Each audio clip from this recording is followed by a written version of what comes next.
Welcome to HorrorBabble. Today we've compiled a collection of tales that might not typically be classified as straight horror. Some of the stories might be considered works of social horror, but in the main we feel the tag psychological horror applies. Either way, we've wanted to bring these stories together for a while. We'd be interested to hear what you guys think with regards to the categorization of these stories. Please leave your comments below. And without further ado, this is Horror on the Brain, a collection of psychological horror stories. We hope you enjoy it.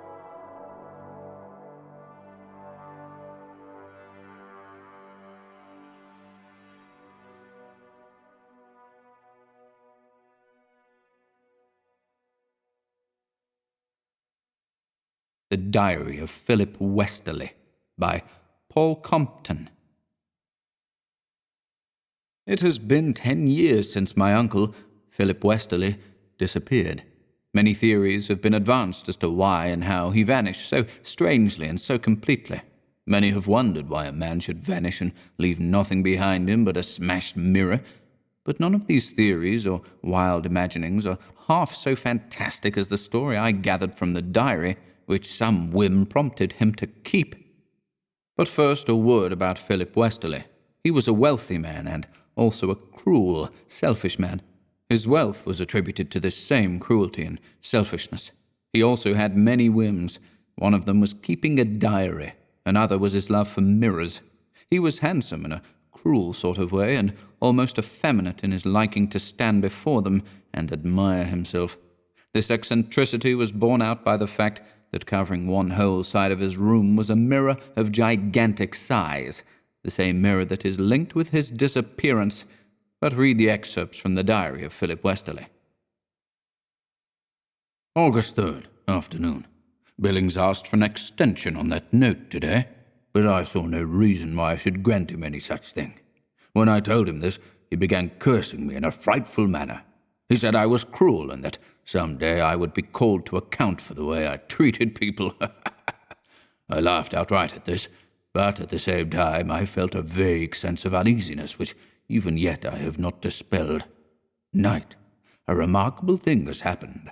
I had gone to my room to dress for dinner, and I was standing before the mirror tying my tie. I had begun the usual procedure that one follows when I noticed that no such action was recorded in the mirror. True, there was my reflection in the glass, but it followed none of the movements that I made.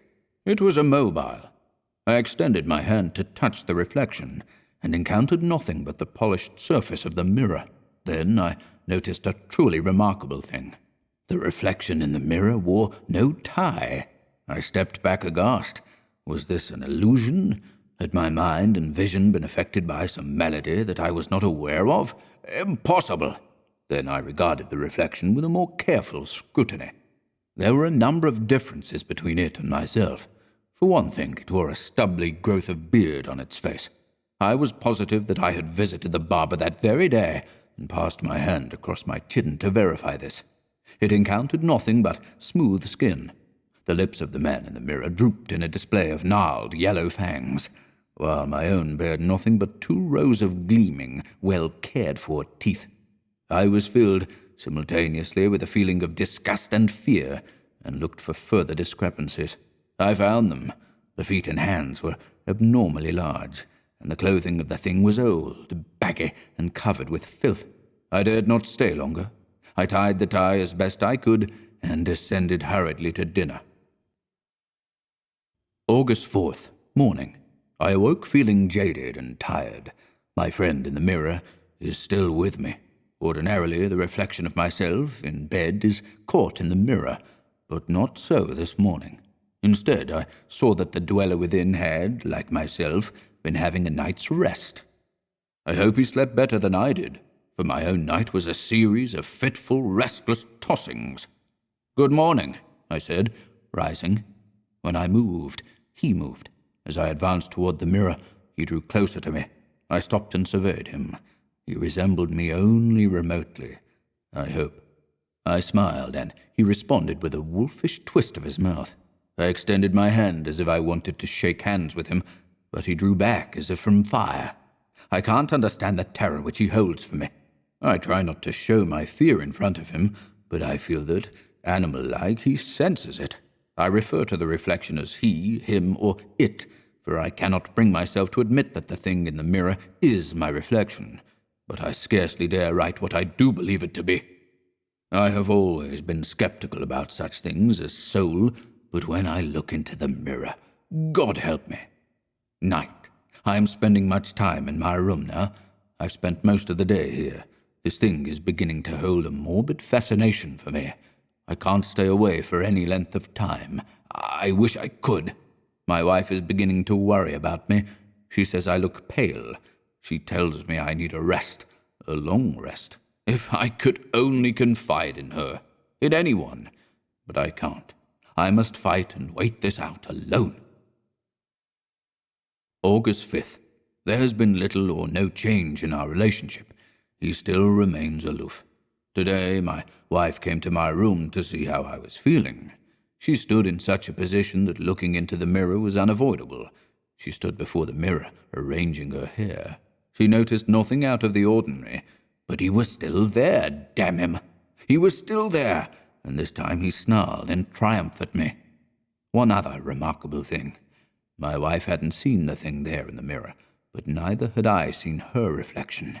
It was the same with Peter, my valet, and Anna, the maid. Anna would have dusted the mirror had I not stopped her. I must take no chances. A close scrutiny might reveal him to them, and they must not know. They must not know. August 6th. 3 days. 3 days of hell. That's what it has been since I discovered that damned thing. How he tortures me. He has begun to mock me. When he thinks he has given an extraordinarily clever impersonation, he shakes with laughter. I can't hear him laugh, but I see him, and that's worse. I can't stand it much longer. August 7th. We never know how much we can stand until we go through some ordeal such as I am now undergoing. But I feel that my nerve is near the breaking point. I have locked the door of my room. Anna leaves a tray outside my door. Sometimes I eat the food she brings, but more often I don't. My wife begs me to let her in, but I tell her to go away. I'm afraid to tell her. I'm afraid to tell anyone.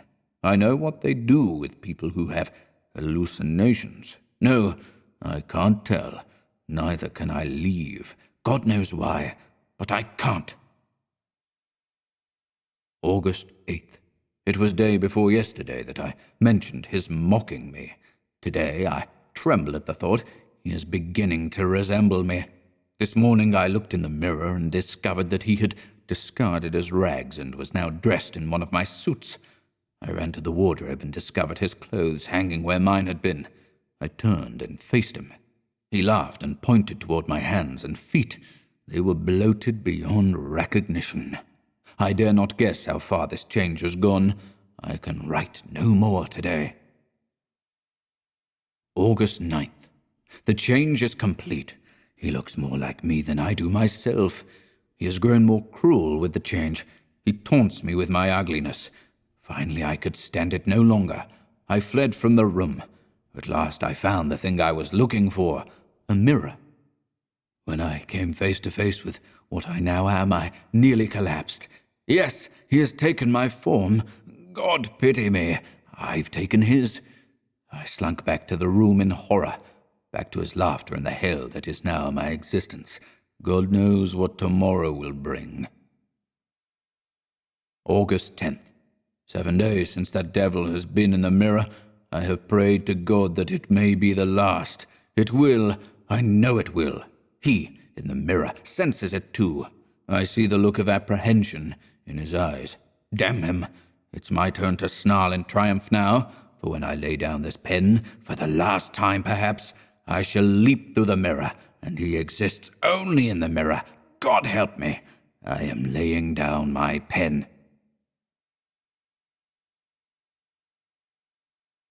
The Yellow Wallpaper by Charlotte Perkins Gilman.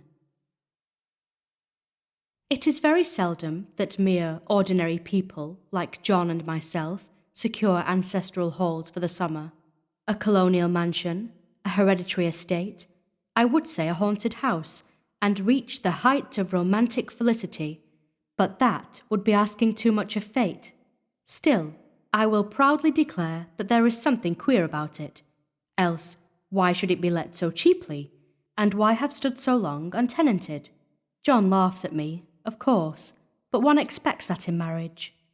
John is practical in the extreme.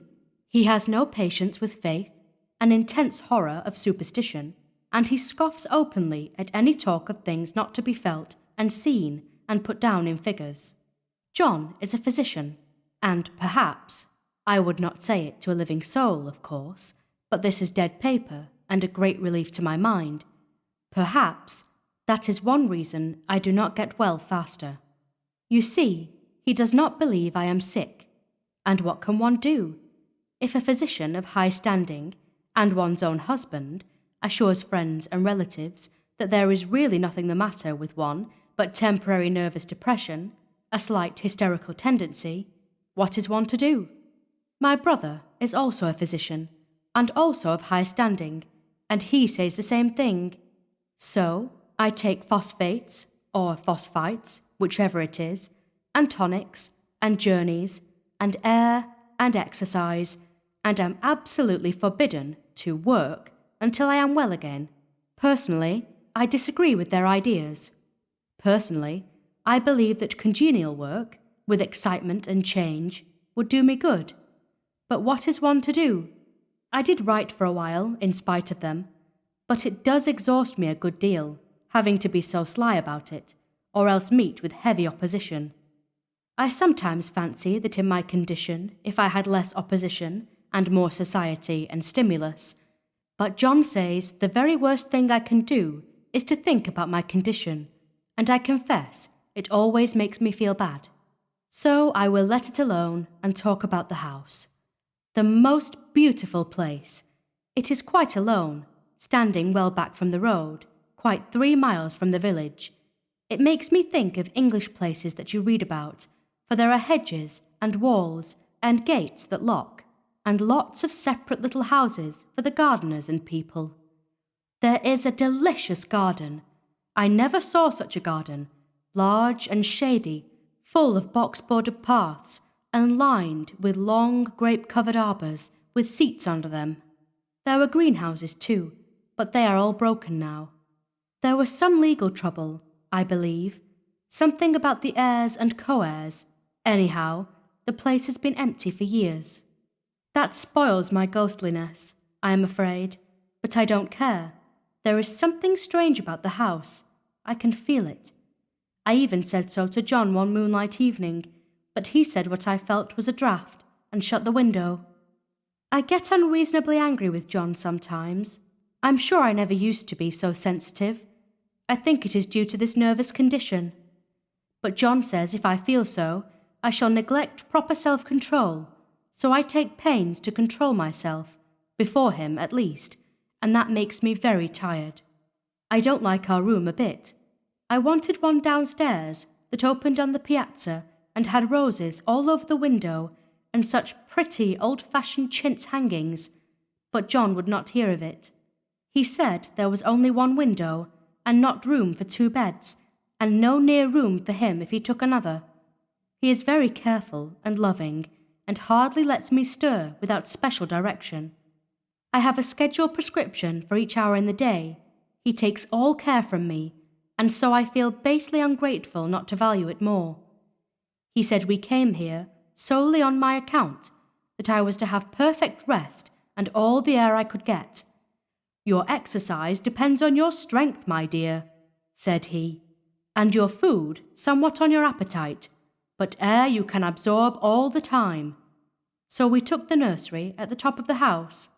It is a big, airy room, the whole floor nearly, with windows that look all ways, and air and sunshine galore. It was nursery first, and then playroom and gymnasium, I should judge, for the windows are barred for little children, and there are rings and things in the walls. The paint and paper look as if a boys' school had used it. It is stripped off, the paper, in great patches, all around the head of my bed, about as far as I can reach, and in a great place on the other side of the room low down. I never saw a worse paper in my life. One of those sprawling, flamboyant patterns committing every artistic sin. It is dull enough to confuse the eye in following, pronounced enough to constantly irritate and provoke study, and when you follow the lame, uncertain curves for a little distance, they suddenly commit suicide, plunge off at outrageous angles, destroy themselves in unheard-of contradictions. The colour is repellent, almost revolting, a smouldering, unclean yellow, strangely faded by the slow-turning sunlight. It is a dull yet lurid orange in some places, a sickly sulphur tint in others. No wonder the children hated it. I should hate it myself if I had to live in this room long. There comes John, and I must put this away. He hates to have me write a word. We have been here 2 weeks, and I haven't felt like writing before since that first day. I am sitting by the window now, up in this atrocious nursery, and there is nothing to hinder my writing as much as I please, save lack of strength. John is away all day, and even some nights when his cases are serious. I'm glad my case is not serious, but these nervous troubles are dreadfully depressing. John does not know how much I really suffer. He knows there is no reason to suffer, and that satisfies him. Of course, it is only nervousness. It does weigh on me so not to do my duty in any way. I meant to be such a help to John, such a real rest and comfort, and here I am, a comparative burden already. Nobody would believe what an effort it is to do what little I am able, to dress, and entertain, and order things. It is fortunate Mary is so good with the baby. Such a dear baby. And yet I cannot be with him.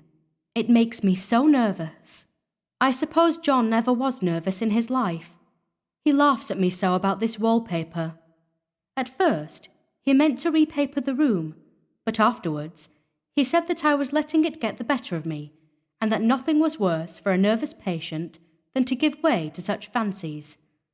He said that after the wallpaper was changed, it would be the heavy bedstead, and then the barred windows, and then that gate at the head of the stairs, and so on. You know the place is doing you good, he said, and really, dear, I don't care to renovate the house just for a 3 months' rental. Then do let us go downstairs, I said. There are such pretty rooms there. Then he took me in his arms and called me a blessed little goose, and said he would go down to the cellar, if I wished, and have it whitewashed into the bargain. But he is right enough about the beds and windows and things. It is an airy and comfortable room, as anyone need wish, and, of course, I would not be so silly as to make him uncomfortable just for a whim. I'm really getting quite fond of the big room, all but that horrid paper. Out of one window I can see the garden, those mysterious deep-shaded arbours, the riotous old-fashioned flowers, and bushes, and gnarly trees. Out of another, I get a lovely view of the bay, and a little private wharf belonging to the estate. There is a beautiful shaded lane that runs down there from the house. I always fancy I see people walking in these numerous paths and arbours, but John has cautioned me not to give way to fancy in the least. He says that with my imaginative power and habit of story-making, a nervous weakness like mine is sure to lead to all manner of excited fancies, and that I ought to use my will and good sense to check the tendency. So I try. I think sometimes that if I were only well enough to write a little, it would relieve the press of ideas and rest me. But I find I get pretty tired when I try. It is so discouraging not to have any advice and companionship about my work. When I get really well, John says we will ask Cousin Henry and Julia down for a long visit, but he says he would as soon put fireworks in my pillowcase as to let me have those stimulating people about now. I wish I could get well faster, but I must not think about that. This paper looks to me as if it knew what a vicious influence it had. There is a recurrent spot where the pattern lolls like a broken neck, and two bulbous eyes stare at you upside down. I get positively angry with the impertinence of it and the everlastingness. Up and down and sideways they crawl, and those absurd, unblinking eyes are everywhere. There is one place where two breadths didn't match, and the eyes go all up and down the line, one a little higher than the other. I never saw so much expression in an inanimate thing before, and we all know how much expression they have. I used to lie awake as a child and get more entertainment and terror out of blank walls and plain furniture than most children could find in a toy store. I remember what a kindly wink the knobs of our big, old bureau used to have, and there was one chair that always seemed like a strong friend. I used to feel that if any of the other things looked too fierce, I could always hop into that chair and be safe. The furniture in this room is no worse than inharmonious, however, for we had to bring it all from downstairs. I suppose when this was used as a playroom, they had to take the nursery things out, and no wonder. I never saw such ravages as the children have made here. The wallpaper, as I said before, is torn off in spots, and it sticketh closer than a brother. They must have had perseverance as well as hatred. Then the floor is scratched and gouged and splintered. The plaster itself is dug out here and there, and this great heavy bed, which is all we found in the room, looks as if it had been through the wars. But I don't mind it a bit. Only the paper. There comes John's sister, such a dear girl as she is, and so careful of me. I must not let her find me writing. She is a perfect and enthusiastic housekeeper, and hopes for no better profession. I verily believe she thinks it is the writing which made me sick, but I can write when she is out, and see her a long way off from these windows. There is one that commands the road, a lovely shaded winding road, and one that just looks off over the country, a lovely country too, full of great elms and velvet meadows. This wallpaper has a kind of sub-pattern in a different shade, a particularly irritating one, for you can only see it in certain lights, and not clearly then.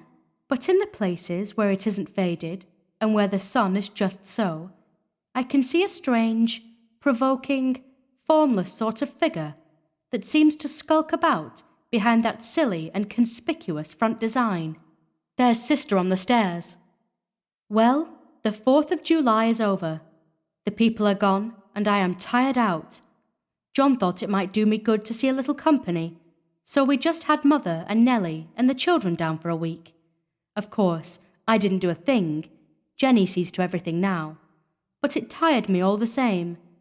John says if I don't pick up faster, he shall send me to Weir Mitchell in the fall. But I don't want to go there at all. I had a friend who was in his hands once, and she says he is just like John and my brother, only more so. Besides, it is such an undertaking to go so far.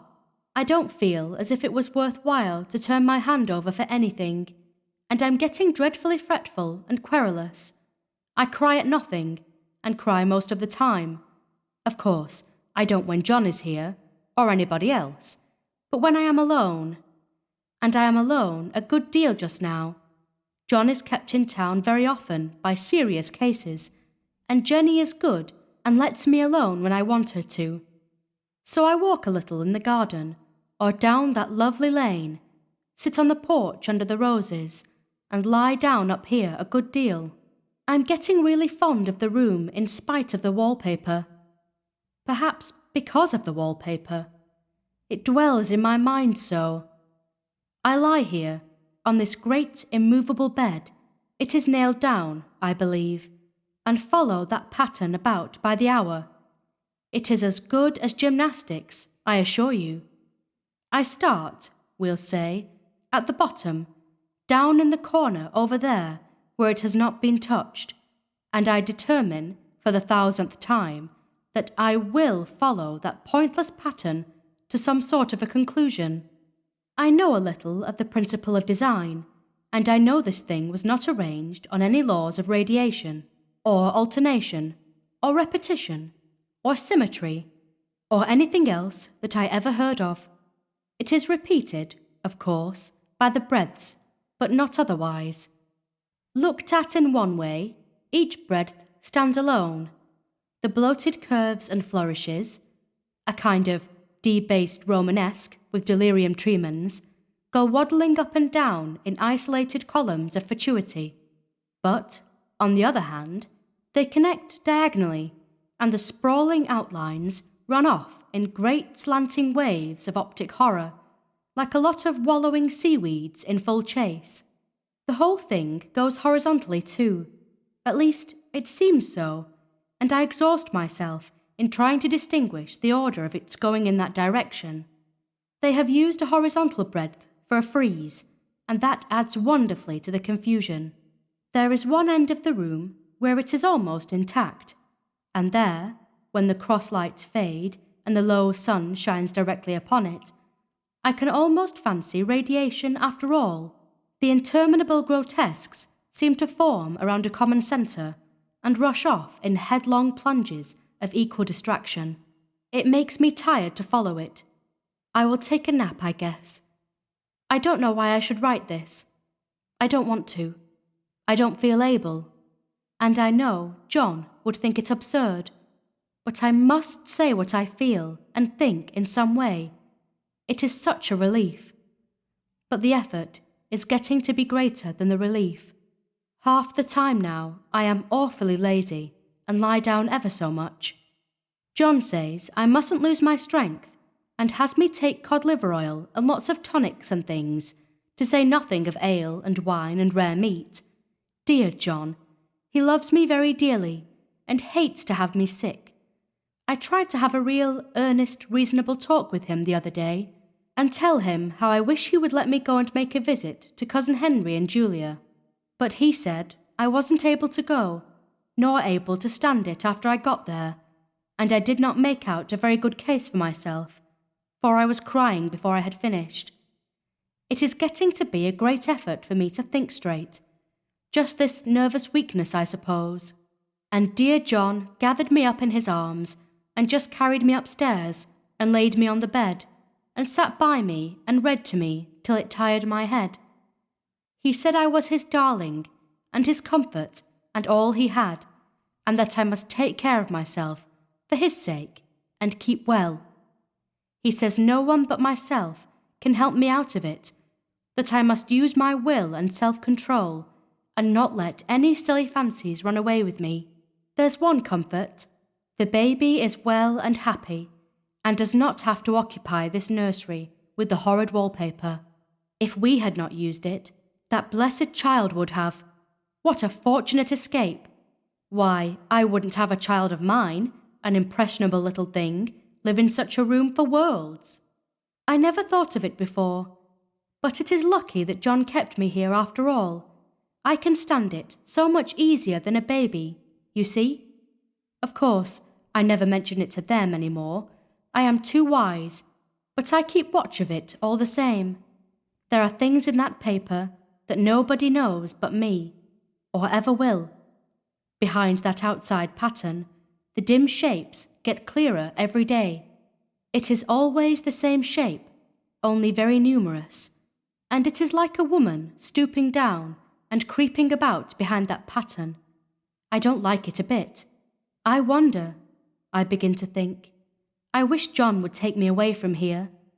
It is so hard to talk with John about my case, because he is so wise, and because he loves me so. But I tried it last night. It was moonlight. The moon shines in all around, just as the sun does. I hate to see it sometimes. It creeps so slowly, and always comes in by one window or another. John was asleep, and I hated to waken him, so I kept still and watched the moonlight on that undulating wallpaper till I felt creepy. The faint figure behind seemed to shake the pattern, just as if she wanted to get out. I got up softly and went to feel and see if the paper did move, and when I came back, John was awake. "What is it, little girl?" he said. "Don't go walking about like that. You'll get cold." I thought it was a good time to talk, so I told him that I really was not gaining here, and that I wished he would take me away. "Why, darling," said he, "our lease will be up in 3 weeks, and I can't see how to leave before. The repairs are not done at home, and I cannot possibly leave town just now. Of course, if you were in any danger, I could and would. But you really are better, dear, whether you can see it or not. I am a doctor, dear, and I know. You are gaining flesh and colour. Your appetite is better. I feel really much easier about you." "I don't weigh a bit more," said I, "nor as much, and my appetite may be better in the evening when you are here, but it is worse in the morning when you are away."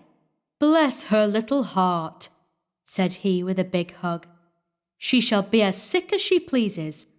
But now, let's improve the shining hours by going to sleep and talk about it in the morning." "And you won't go away?" I asked gloomily. "Why, how can I, dear? It is only 3 weeks more, and then we will take a nice little trip of a few days while Jenny is getting the house ready. Really, dear, you are better." "Better in body, perhaps," I began, and stopped short, for he sat up straight and looked at me with such a stern, reproachful look that I could not say another word. "My darling," said he, "I beg of you, for my sake and for our child's sake, as well as for your own, that you will never for one instant let that idea enter your mind. There is nothing so dangerous, so fascinating, to a temperament like yours. It is a false and foolish fancy. Can you not trust me as a physician when I tell you so?" So, of course, I said no more on that score, and we went to sleep before long. He thought I was asleep first, but I wasn't, and lay there for hours trying to decide whether that front pattern and the back pattern really did move together or separately. On a pattern like this, by daylight, there is a lack of sequence, a defiance of law, that is a constant irritant to a normal mind.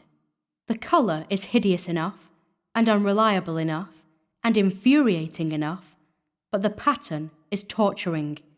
You think you have mastered it, but just as you get well underway in following, it turns a back somersault, and there you are. It slaps you in the face, knocks you down, and tramples upon you. It is like a bad dream. The outside pattern is a florid arabesque, reminding one of a fungus. If you can imagine a toadstool in joints, an interminable string of toadstools, budding and sprouting in endless convolutions, why, that is something like it. That is, sometimes. There is one marked peculiarity about this paper, a thing nobody seems to notice but myself, and that is that it changes as the light changes. When the sun shoots in through the east window, I always watch for that first long straight ray. It changes so quickly that I never can quite believe it. That is why I watch it always. By moonlight, the moon shines in all night when there is a moon, I wouldn't know it was the same paper. At night, in any kind of light, in twilight, candlelight, lamplight, and worst of all, by moonlight, it becomes bars. The outside pattern, I mean, and the woman behind it, is as plain as can be. I didn't realize for a long time what the thing was that showed behind that dim sub-pattern, but now I am quite sure it is a woman. By daylight, she is subdued, quiet. I fancy it is the pattern that keeps her so still. It is so puzzling. It keeps me quiet by the hour. I lie down ever so much now. John says it is good for me, and to sleep all I can. Indeed, he started the habit by making me lie down for an hour after each meal. It is a very bad habit, I am convinced, for you see, I don't sleep, and that cultivates deceit, for I don't tell them I'm awake. Oh no. The fact is, I am getting a little afraid of John. He seems very queer sometimes, and even Jenny has an inexplicable look. It strikes me occasionally, just as a scientific hypothesis, that perhaps it is the paper. I have watched John when he did not know I was looking, and come into the room suddenly on the most innocent excuses, and I've caught him several times looking at the paper. And Jenny too. I caught Jenny with her hand on it once. She didn't know I was in the room, and when I asked her in a very quiet voice, with the most restrained manner possible, what she was doing with the paper, she turned around as if she had been caught stealing, and looked quite angry, asked me why I should frighten her so. Then she said that the paper stained everything it touched, that she had found yellow smooches on all my clothes and John's, and she wished we would be more careful. Did not that sound innocent?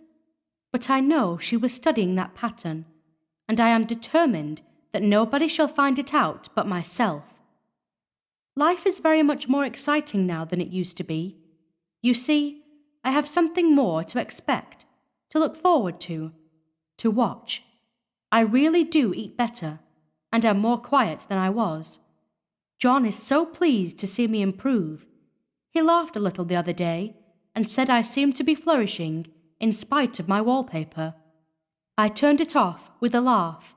I had no intention of telling him it was because of the wallpaper. He would make fun of me. He might even want to take me away. I don't want to leave now until I have found it out. There is a week more, and I think that will be enough. I'm feeling ever so much better. I don't sleep much at night, for it is so interesting to watch developments, but I sleep a good deal in the daytime. In the daytime, it is tiresome and perplexing. There are always new shoots on the fungus, and new shades of yellow all over it. I cannot keep count of them, though I have tried conscientiously. It is the strangest yellow, that wallpaper. It makes me think of all the yellow things I ever saw. Not beautiful ones like buttercups, but old, foul, bad yellow things. But there is something else about that paper. The smell. I noticed it the moment we came into the room, but with so much air and sun, it was not bad. Now we have had a week of fog and rain, and whether the windows are open or not, the smell is here. It creeps all over the house.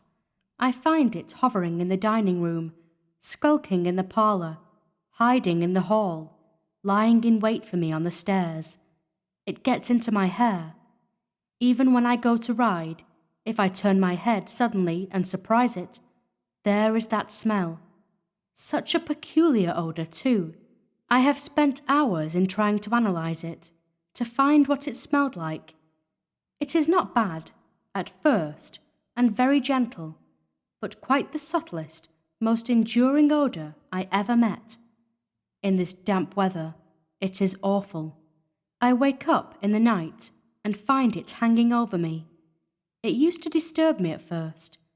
I thought seriously of burning the house to reach the smell, but now I am used to it. The only thing I can think of that it is like is the colour of the paper, a yellow smell. There is a very funny mark on this wall, low down near the mopboard, a streak that runs round the room. It goes behind every piece of furniture, except the bed, a long, straight, even smooch, as if it had been rubbed over and over. I wonder how it was done, and who did it, and what they did it for. Round and round and round, round and round and round. It makes me dizzy. I really have discovered something at last. Through watching so much at night, when it changes so, I have finally found out. The front pattern does move, and no wonder. The woman behind shakes it. Sometimes I think there are a great many women behind, and sometimes only one, and she crawls around fast, and her crawling shakes it all over. Then, in the very bright spots, she keeps still, and in the very shady spots, she just takes hold of the bars and shakes them hard. And she is all the time trying to climb through. But nobody could climb through that pattern. It strangles so. I think that is why it has so many heads. They get through, and then the pattern strangles them off and turns them upside down and makes their eyes white. If those heads were covered or taken off, it would not be half so bad. I think that woman gets out in the daytime, and I'll tell you why, privately. I've seen her. I can see her out of every one of my windows. It is the same woman, I know, for she is always creeping, and most women do not creep by daylight. I see her on that long road under the trees, creeping along, and when a carriage comes, she hides under the blackberry vines. I don't blame her a bit. It must be very humiliating to be caught creeping by daylight. I always lock the door when I creep by daylight.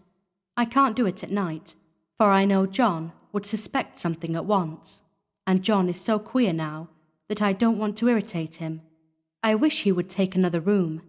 Besides, I don't want anybody to get that woman out at night but myself. I often wonder if I could see her out of all the windows at once, but, turn as fast as I can only see out of one at one time, and though I always see her, she may be able to creep faster than I can turn. I have watched her sometimes away off in the open country, creeping as fast as a cloud shadow in a high wind. If only that top pattern could be gotten off from the under one. I mean to try it, little by little. I have found out another funny thing, but I shan't tell it this time. It does not do to trust people too much. There are only 2 more days to get this paper off, and I believe John is beginning to notice. I don't like the look in his eyes, and I heard him ask Jenny a lot of professional questions about me. She had a very good report to give. She said I slept a good deal in the daytime. John knows I don't sleep very well at night, for all I'm so quiet. He asked me all sorts of questions too, and pretended to be very loving and kind, as if I couldn't see through him. Still, I don't wonder he acts so, sleeping under this paper for 3 months. It only interests me, but I feel sure John and Jenny are secretly affected by it. Hurrah!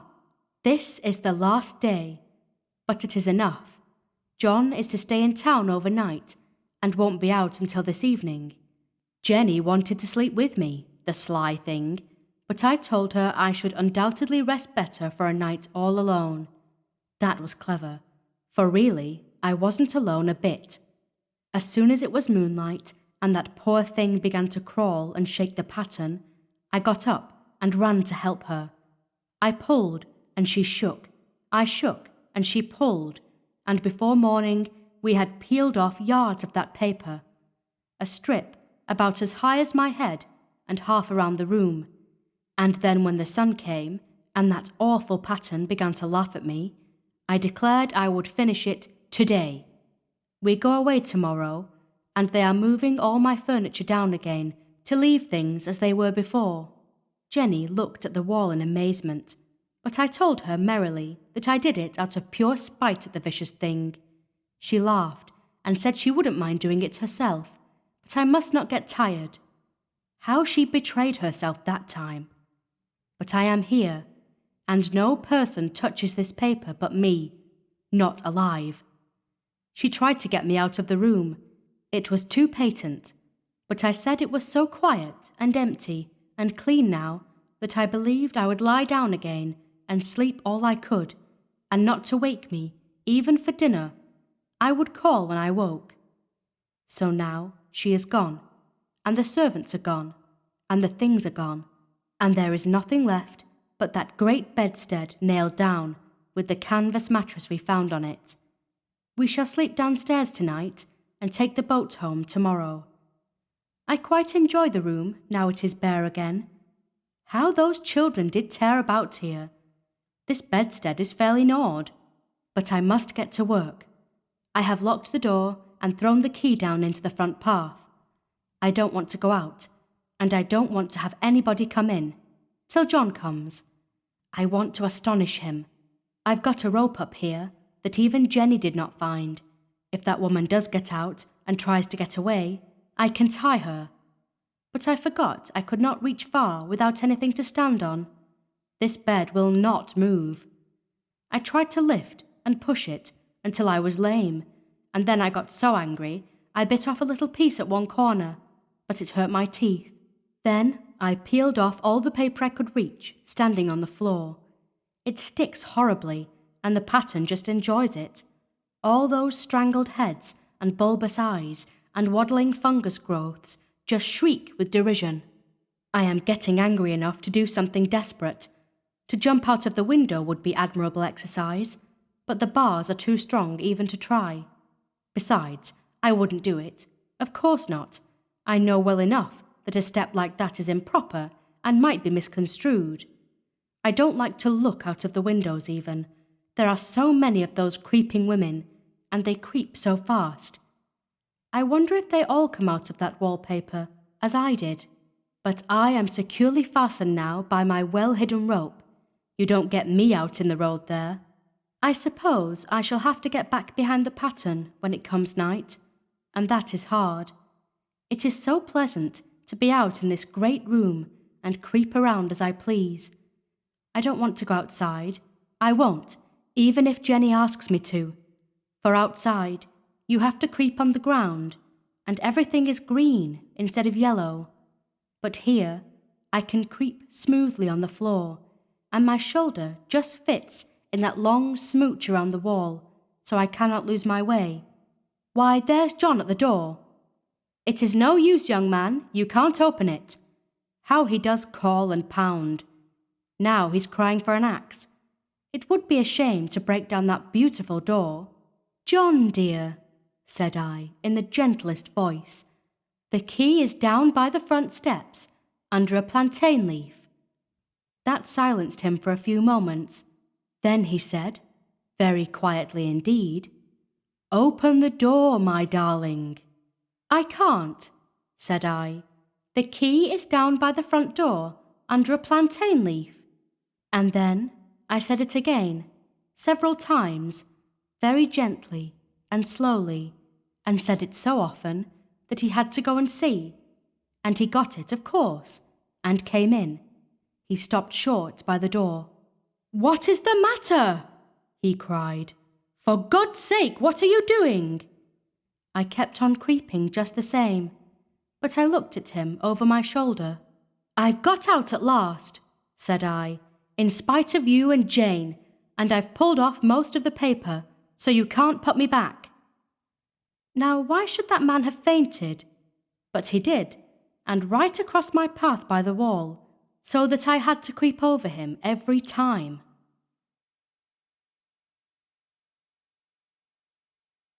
The Pale Man by Julius Long.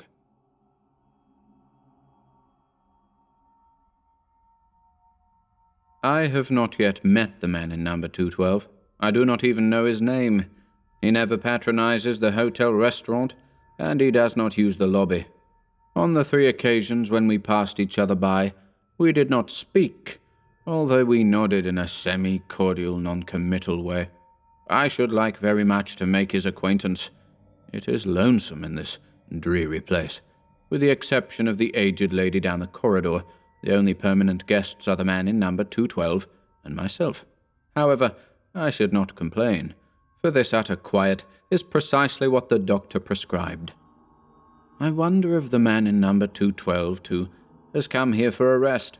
He is so very pale, yet I cannot believe that he is ill, for his paleness is not of a sickly cast, but rather wholesome in its ivory clarity. His carriage is that of a man enjoying the best of health. He is tall and straight. He walks erectly and with a brisk, athletic stride. His pallor is no doubt congenital, else he would quickly tan under this burning summer sun. He must have travelled here by auto, for he certainly was not a passenger on the train that brought me, and he checked in only a short time after my arrival. I had briefly rested in my room and was walking down the stairs when I encountered him ascending with his bag. It is odd that our venerable bellboy did not show him to his room. It is odd, too, that with so many vacant rooms in the hotel, he should have chosen number 212 at the extreme rear. The building is a long, narrow affair, 3 stories high. The rooms are all on the east side, as the west wall is flush with a decrepit business building. The corridor is long and drab, and its stiff, bloated paper exudes a musty, unpleasant odor. The feeble electric bulbs that light it shine dimly as from a tomb. Revolted by this corridor, I insisted vigorously upon being given number 201, which is at the front and blessed with southern exposure. The room clerk, a disagreeable fellow with a Hitler moustache, was very reluctant to let me have it, as it is ordinarily reserved for his more profitable transient trade. I fear my stubborn insistence has made him an enemy. If only I had been as self-assertive 30 years ago. I should now be a full-fledged professor instead of a broken-down assistant. I still smart from the cavalier manner in which the president of the university summarily recommended my vacation. No doubt he acted for my best interests. The people who have dominated my poor life invariably have. Oh well, the summer's rest will probably do me considerable good. It is pleasant to be away from the university. There is something positively gratifying about the absence of the graduate student face. If only it were not so lonely. I must devise a way of meeting the pale man in number 212. Perhaps the room clerk can arrange matters. I have been here exactly a week, and if there is a friendly soul in this miserable little town, he has escaped my notice. Although the tradespeople accept my money with flattering eagerness, they studiously avoid even the most casual conversation. I am afraid I can never cultivate their society unless I can arrange to have my ancestors recognized as local residents for the last 150 years. Despite the coolness of my reception, I have been frequently venturing abroad. In the back of my mind, I have cherished hopes that I might encounter the pale man in number 211. Incidentally, I wonder why he has moved from number 212. There is certainly little advantage in coming only one room nearer to the front. I noticed the change yesterday, when I saw him coming out of his new room. We nodded again, and this time I thought I detected a certain malign satisfaction in his somber, black eyes. He must know that I am eager to make his acquaintance, yet his manner forbids overtures. If he wants to make me go all the way, he can go to the devil. I am not the sort to run after anybody. Indeed, the surly diffidence of the room clerk has been enough to prevent me from questioning him about his mysterious guest. I wonder where the pale man takes his meals. I have been absenting myself from the hotel restaurant and patronizing the restaurants outside. At each, I have ventured inquiries about the man in number 210. No one at any restaurant remembered his having been there. Perhaps he has entree into the Brahmin homes of this town, and again, he may have found a boarding house. I shall have to learn if there be one. The pale man must be difficult to please, for he has again changed his room. I am baffled by his conduct. If he is so desirous of locating himself more conveniently in the hotel, why does he not move to number 202, which is the nearest available room to the front? Perhaps I can make his inability to locate himself permanently an excuse for starting a conversation. "I see we are closer neighbors now," I might casually say, but that is too banal. I must await a better opportunity. He has done it again. He is now occupying number 209. I am intrigued by his little game. I waste hours trying to fathom its point.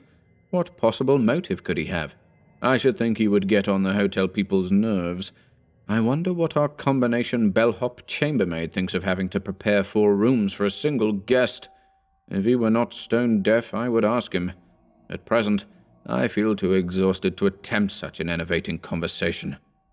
I am tremendously interested in the pale man's next move.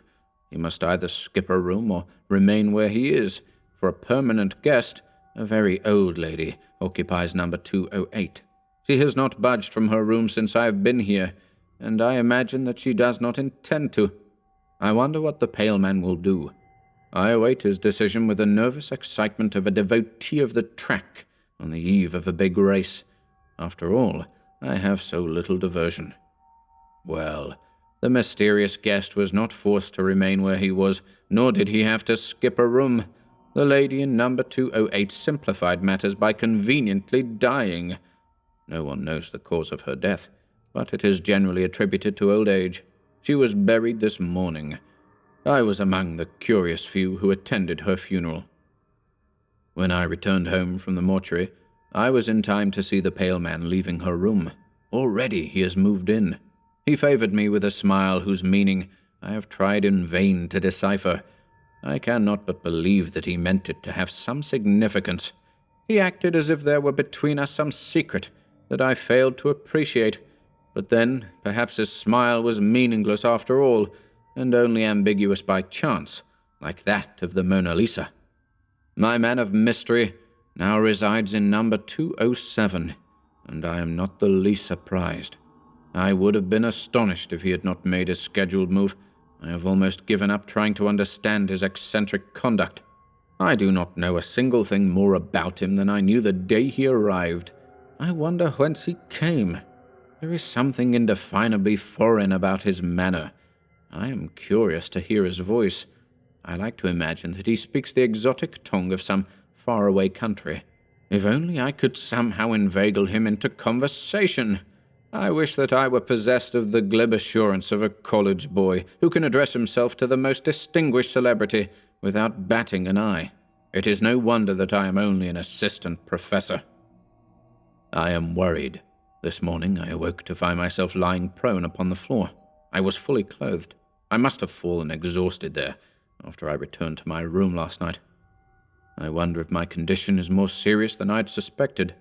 Until now, I have been inclined to discount the fears of those who have pulled a long face about me. For the first time, I recall the prolonged handclasp of the president when he bade me goodbye from the university. Obviously, he never expected to see me alive again. Of course, I am not that unwell. Nevertheless, I must be more careful.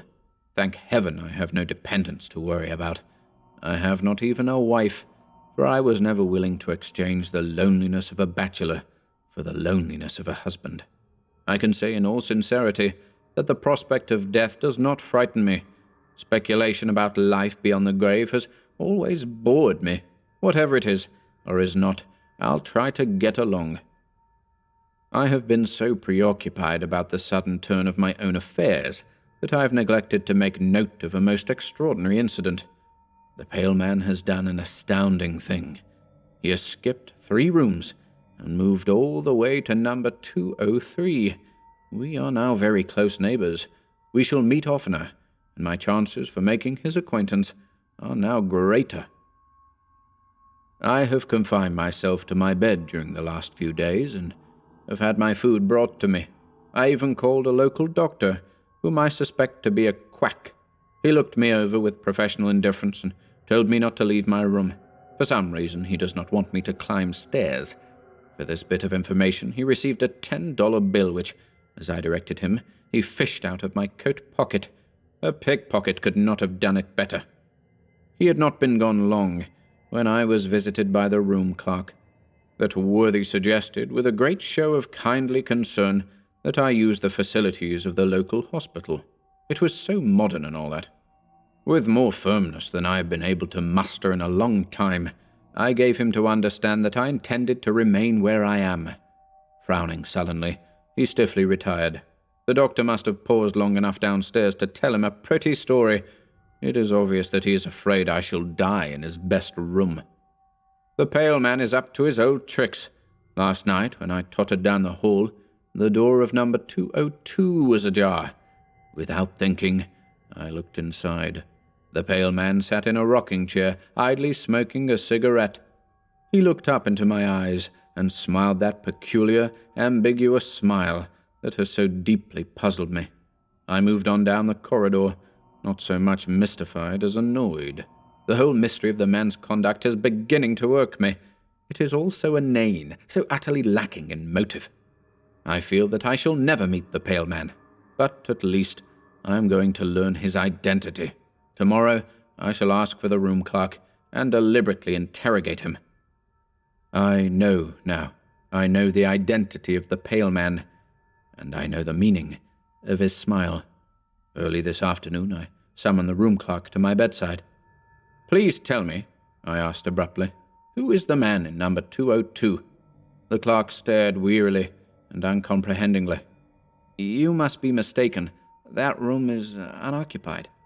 "Oh, but it is," I snapped in irritation. "I myself saw the man there only 2 nights ago. He is a tall, handsome fellow with dark eyes and hair. He is unusually pale. He checked in the day that I arrived." The hotel man regarded me dubiously, as if I were trying to impose upon him. "But I assure you there is no such person in the house. As for his checking in when you did, you were the only guest we registered that day." "What? Why, I've seen him 20 times. First he had number 212 at the end of the corridor. Then he kept moving toward the front. Now he's next door in number 202. The room clerk threw up his hands. "You're crazy," he exclaimed, and I saw that he meant what he said. I shut up at once and dismissed him. After he had gone, I heard him rattling the knob of the pale man's door. There is no doubt that he believes the room to be empty. Thus it is that I can now understand the events of the past few weeks. I now comprehend the significance of the death in number 207. I even feel partly responsible for the old lady's passing. After all, I brought the pale man with me, but it was not I who fixed his path. Why he chose to approach me room after room through the length of this dreary hotel, why his path crossed the threshold of the woman in number 207, those mysteries I cannot explain. I suppose I should have guessed his identity when he skipped the 3 rooms the night I fell unconscious upon the floor. In a single night of triumph, he advanced until he was almost to my door. He will be coming by and by to inhabit this room. His ultimate goal, when he comes, I shall at least be able to return his smile of grim recognition. Meanwhile, I have only to wait beyond my bolted door.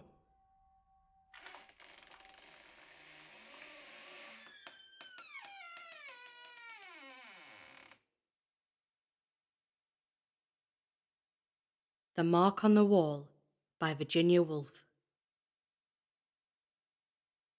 Perhaps it was the middle of January in the present year that I first looked up and saw the mark on the wall. In order to fix a date, it is necessary to remember what one saw. So now I think of the fire, the steady film of yellow light upon the page of my book, the 3 chrysanthemums in the round glass bowl on the mantelpiece. Yes, it must have been the winter time, and we had just finished our tea, for I remember that I was smoking a cigarette when I looked up and saw the mark on the wall for the first time. I looked up through the smoke of my cigarette, and my eye lodged for a moment upon the burning coals, and that old fancy of the crimson flag flapping from the castle tower came into my mind, and I thought of the cavalcade of red knights riding up the side of the Black Rock. Rather to my relief, the sight of the mark interrupted the fancy, for it is an old fancy, an automatic fancy, made as a child perhaps. The mark was a small round mark, black upon the white wall, about 6 or 7 inches above the mantelpiece. How readily our thoughts swarm upon a new object, lifting it a little way, as ants carry a blade of straw so feverishly, and then leave it. If that mark was made by a nail, it can't have been for a picture. It must have been for a miniature, the miniature of a lady with white powdered curls, powder-dusted cheeks, and lips like red carnations. A fraud, of course, for the people who had this house before us would have chosen pictures in that way. An old picture for an old room. That is the sort of people they were, very interesting people, and I think of them so often, in such queer places, because one will never see them again, never know what happened next. They wanted to leave this house because they wanted to change their style of furniture, so he said, and he was in the process of saying that in his opinion art should have ideas behind it, when we were torn asunder, as one is torn from the old lady about to pour out tea, and the young man about to hit the tennis ball in the back garden of the suburban villa as one rushes past in the train. But as for that mark, I'm not sure about it. I don't believe it was made by a nail after all. It's too big, too round for that. I might get up, but if I got up and looked at it, 10 to 1 I shouldn't be able to say for certain, because once a thing's done, no one ever knows how it happened. Oh, dear me, the mystery of life, the inaccuracy of thought, the ignorance of humanity. to show how very little control of our possessions we have. What an accidental affair this living is, after all our civilization. Let me just count over a few of the things lost in one lifetime. Beginning, for that seems always the most mysterious of losses. What cat would gnaw? What rat would nibble? 3 pale blue canisters of bookbinding tools? Then there were the bird cages, the iron hoops, the steel skates, the Queen Anne coal scuttle, the bagatelle board, the hand organ. All gone. And jewels, too. Opals and emeralds. They lie about the roots of turnips. What a scraping, paring affair it is, to be sure. The wonder is that I've any clothes on my back, that I sit surrounded by solid furniture at this moment. Why, if one wants to compare life to anything, one must liken it to being blown through the tube at 50 miles an hour, landing at the other end without a single hairpin in one's hair, shot out at the feet of God, entirely naked, tumbling head over heels in the asphodel meadows like brown paper parcels pitched down a chute in the post office, with one's hair flying back like the tail of a racehorse. Yes, that seems to express the rapidity of life, the perpetual waste and repair, all so casual, all so haphazard. But after life, the slow pulling down of thick green stalks, so that the cup of the flower, as it turns over, deluges one with purple and red light. Why, after all, should one not be born there, as one is born here, helpless, speechless, unable to focus one's eyesight, groping at the roots of the grass, at the toes of the giants? As for saying which are trees and which are men and women, or whether there are such things, that one won't be in a condition to do for 50 years or so. There will be nothing but spaces of light and dark, intersected by thick stalks, and rather higher up perhaps, rose-shaped blots of an indistinct colour, dim pinks and blues, which will, as time goes on, become more definite, become I don't know what. And yet, that mark on the wall is not a hole at all. It may even be caused by some round black substance, such as a small rose leaf left over from the summer, and I, not being a very vigilant housekeeper. Look at the dust on the mantelpiece, for example, the dust which, so they say, buried Troy 3 times over. Only fragments of pots utterly refusing annihilation, as one can believe. The tree outside the window taps very gently on the pane. I want to think, quietly, calmly, spaciously, never to be interrupted, never to have to rise from my chair, to slip easily from one thing to another, without any sense of hostility or obstacle. I want to sink deeper and deeper away from the surface with its hard separate facts. To steady myself, let me catch hold of the first idea that passes. Shakespeare. Well, he will do as well as another. A man who sat himself solidly in an armchair and looked into the fire. So, a shower of ideas fell perpetually from some very high heaven down through his mind. He leant his forehead on his hand, and people, looking in through the open door, for this scene is supposed to take place on a summer's evening. But how dull this is, this historical fiction. It doesn't interest me at all. I wish I could hit upon a pleasant track of thought, a track indirectly reflecting credit upon myself, for those are the pleasantest thoughts, and very frequent even in the minds of modest mouse-coloured people, who believe genuinely that they dislike to hear their own praises. They are not thoughts directly praising oneself. That is the beauty of them. They are thoughts like this. And then I came into the room. They were discussing botany. I said how I'd seen a flower growing on a dust heap on the site of an old house in Kingsway. The seed, I said, must have been sown in the reign of Charles I.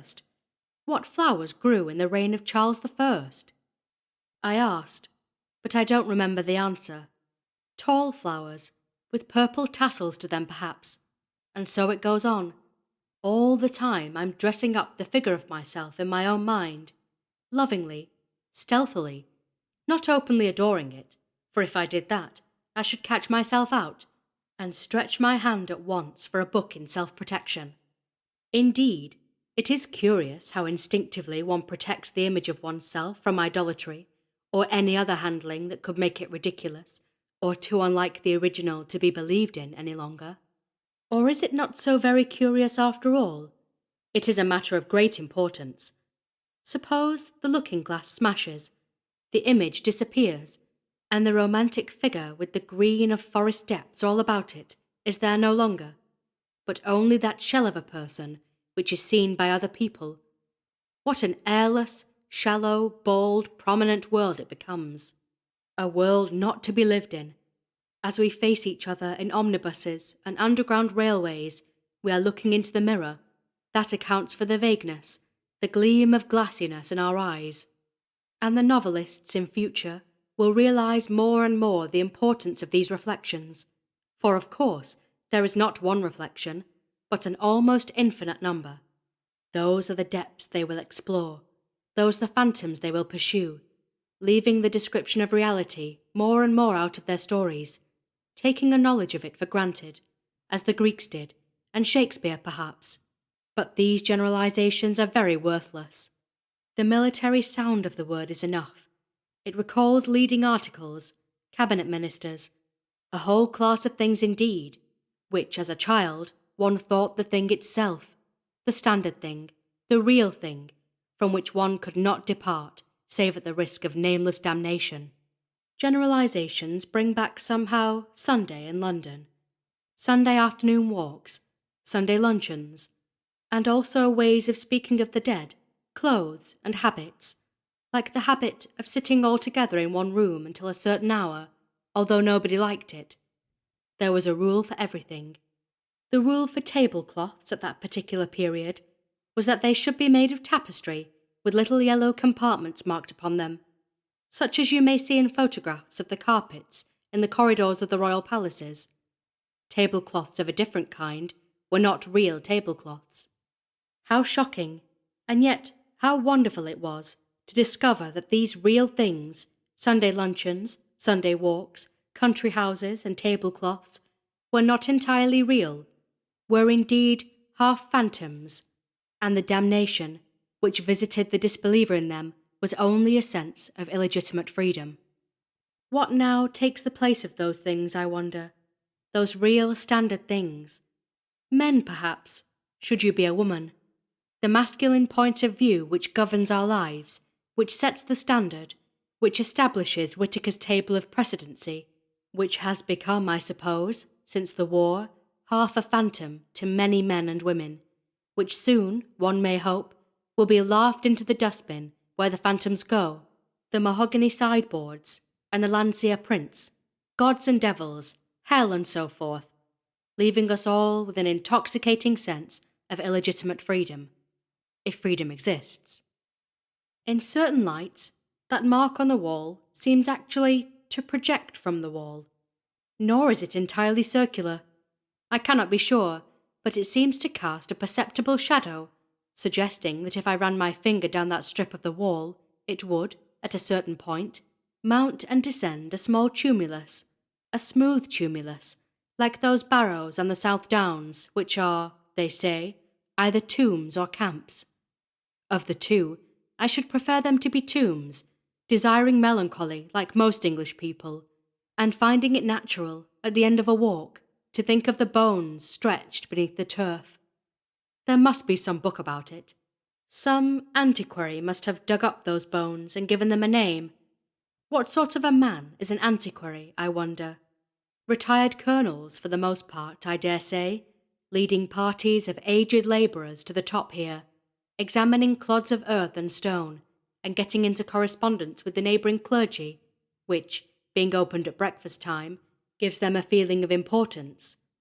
And the comparison of arrowheads necessitates cross-country journeys to the county towns, an agreeable necessity both to them and to their elderly wives, who wish to make plum jam or to clean out the study, and have every reason for keeping that great question of the camp or the tomb in perpetual suspension, while the colonel himself feels agreeably philosophic in accumulating evidence on both sides of the question.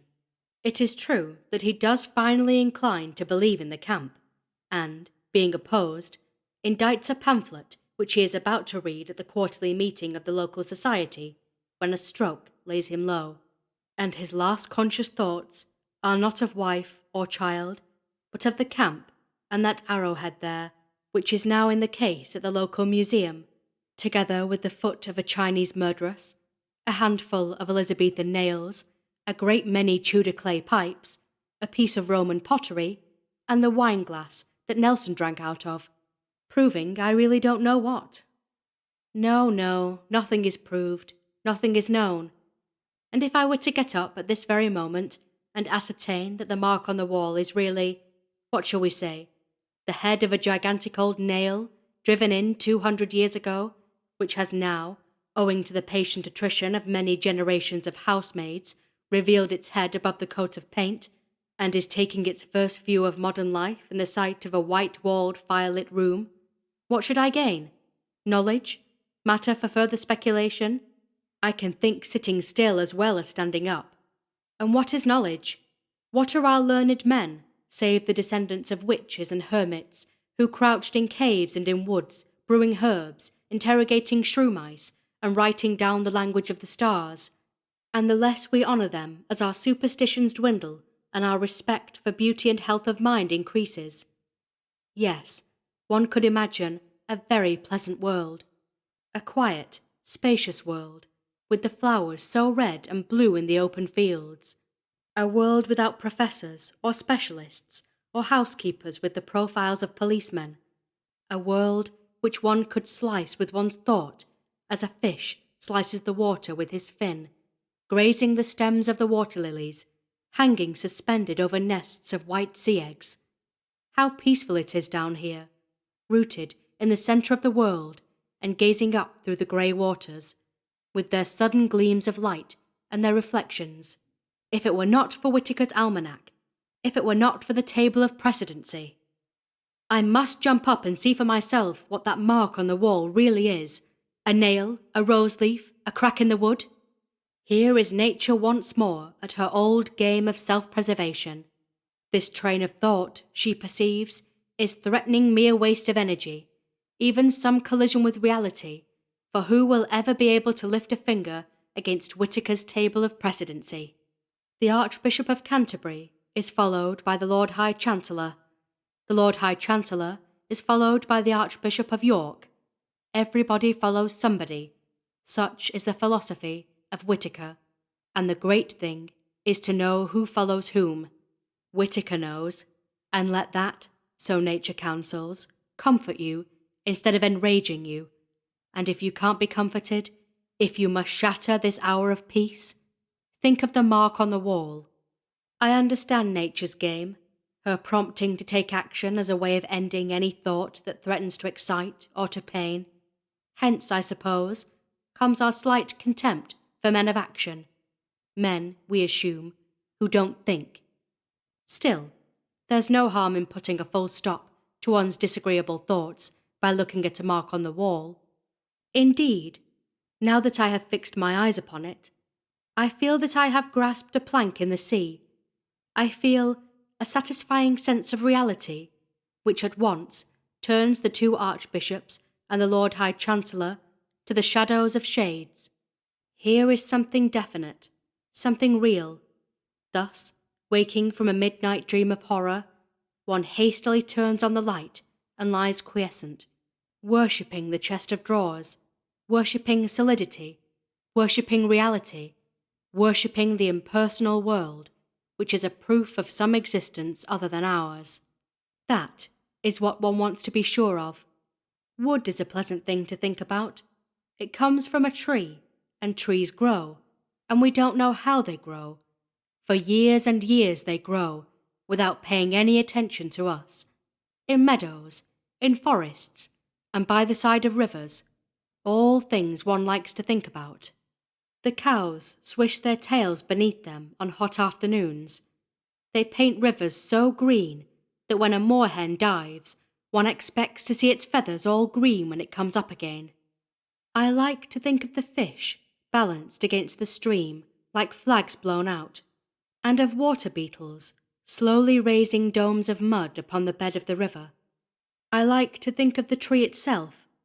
First, the close, dry sensation of being wood, then the grinding of the storm, then the slow, delicious ooze of sap.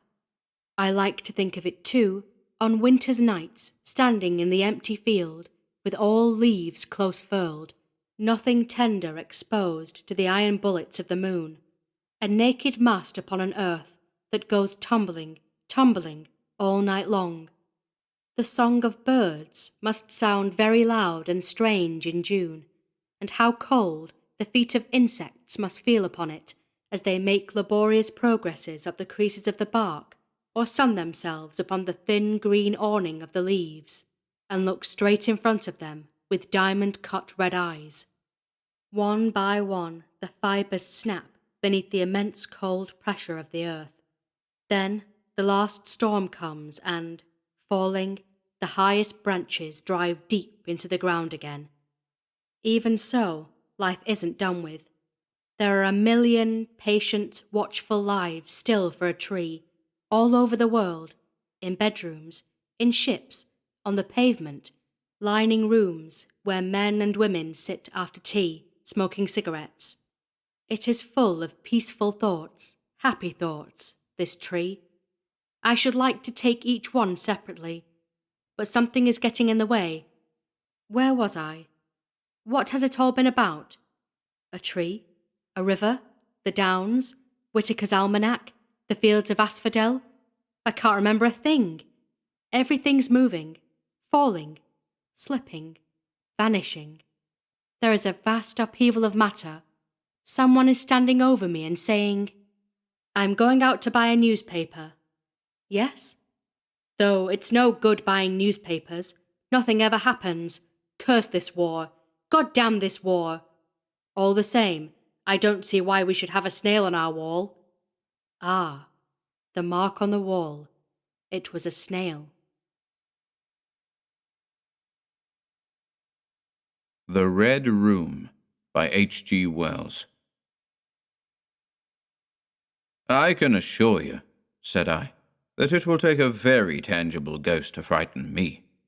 And I stood up before the fire with my glass in my hand. It is your own choosing, said the man with the withered arm, and glanced at me askance. 28 years, said I, have I lived, and never a ghost have I seen as yet. The old woman sat staring hard into the fire, her pale eyes wide open.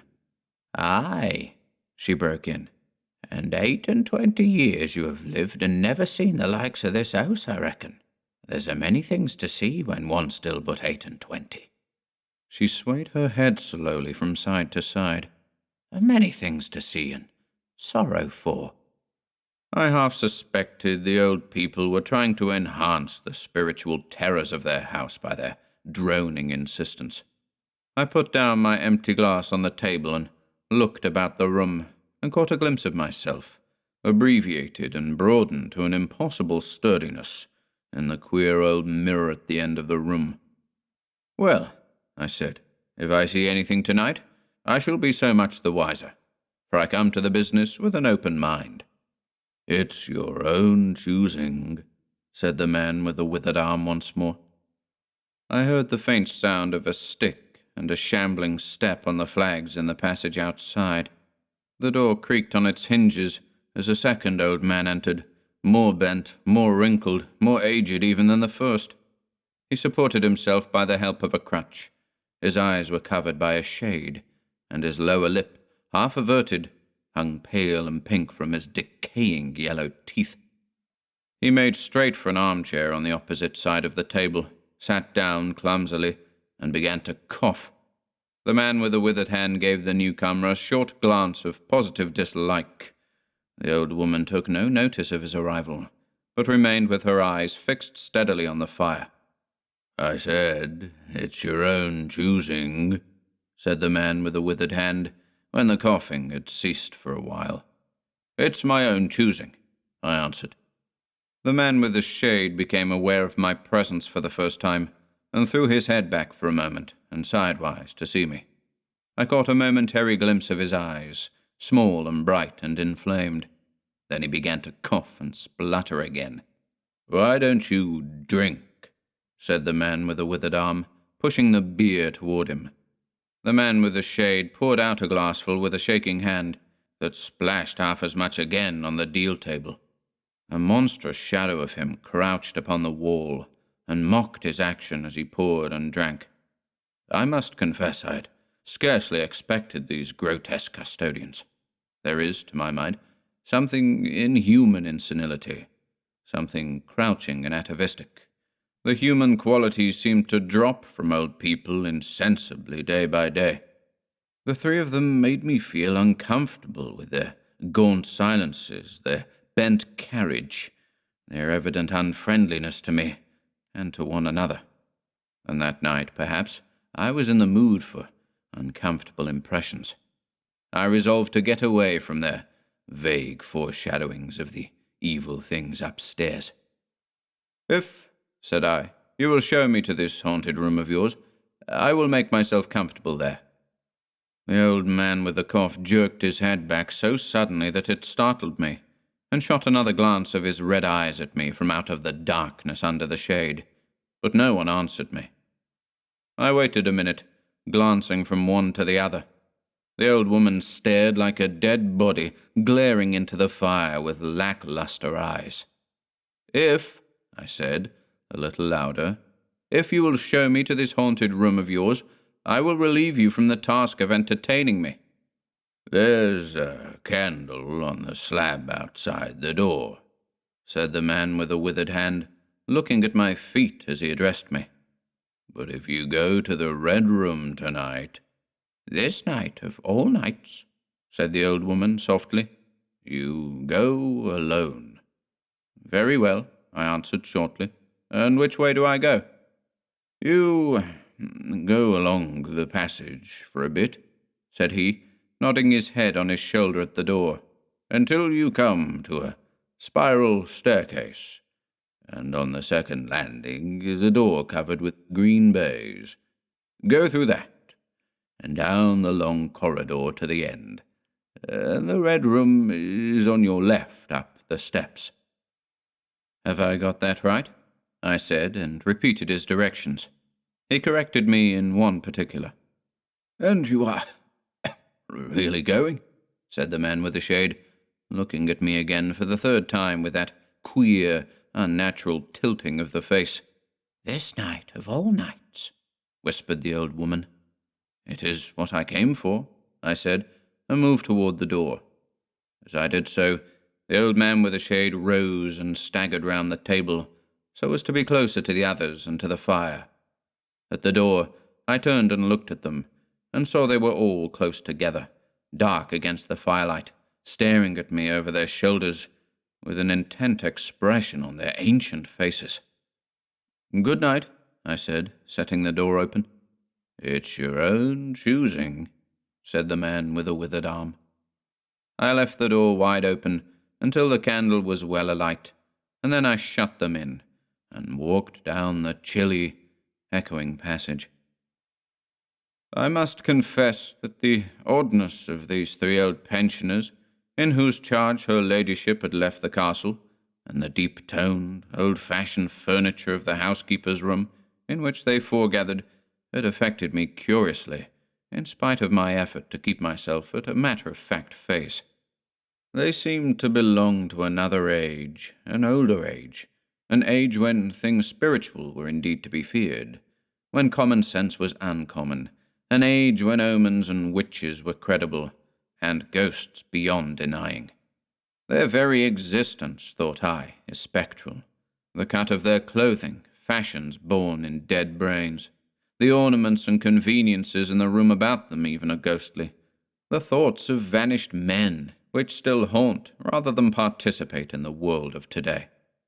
And the passage I was in, long and shadowy, with a film of moisture glistening on the wall, was as gaunt and cold as a thing that is dead and rigid. But with an effort, I sent such thoughts to the right about. The long, draughty subterranean passage was chilly and dusty, My candle flared and made the shadows cower and quiver. The echoes rang up and down the spiral staircase, and a shadow came sweeping up after me, and another fled before me into the darkness overhead. I came to the wide landing, and stopped there for a moment, listening to a rustling that I fancied I heard creeping behind me, and then, satisfied of the absolute silence, pushed open the unwilling baize-covered door, and stood in the silent corridor. The effect was scarcely what I expected, for the moonlight, coming in by the great window and the grand staircase, picked out everything in vivid black shadow or reticulated silvery illumination. Everything seemed in its proper position. The house might have been deserted on the yesterday, instead of 12 months ago. There were candles in the sockets of the sconces, and whatever dust had gathered on the carpets or upon the polished flooring was distributed so evenly as to be invisible in my candlelight. A waiting stillness was over everything. I was about to advance and stopped abruptly. A bronze group stood upon the landing, hidden from me by a corner of the wall, but its shadow fell with marvelous distinctness upon the white panelling, and gave me the impression of someone crouching to waylay me. The thing jumped upon my attention suddenly. I stood rigid for half a moment, perhaps. Then, with my hand in the pocket that held the revolver, I advanced, only to discover a Ganymede and eagle glistening in the moonlight. That incident, for a time, restored my nerve, and a dim porcelain Chinaman on a buhl table, whose head rocked as I passed, scarcely startled me. The door of the Red Room, and the steps up to it, were in a shadowy corner. I moved my candle from side to side, in order to see clearly the nature of the recess in which I stood, before opening the door. Here it was, thought I, that my predecessor was found, and the memory of that story gave me a sudden twinge of apprehension. I glanced over my shoulder at the black Ganymede in the moonlight, and opened the door of the Red Room rather hastily, with my face half turned to the pallid silence of the corridor. I entered, closed the door behind me at once, turned the key I found in the lock within, and stood with the candle held aloft, surveying the scene of my vigil, the great Red Room of Lorraine Castle, in which the young Duke had died, or rather in which he had begun his dying, for he had opened the door and fallen headlong down the steps I had just ascended. That had been the end of his vigil, of his gallant attempt to conquer the ghostly tradition of the place, and never, I thought, had apoplexy better served the ends of superstition. There were other and older stories that clung to the room, back to the half-incredible beginning of it all, the tale of a timid wife and the tragic end that came to her husband's jest of frightening her.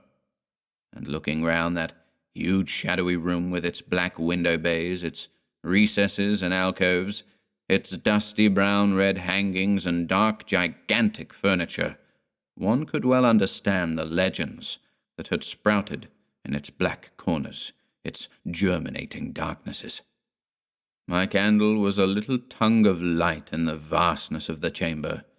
Its rays failed to pierce to the opposite end of the room, and left an ocean of dull red mystery and suggestion, sentinel shadows and watching darknesses beyond its island of light, and the stillness of desolation brooded over it all.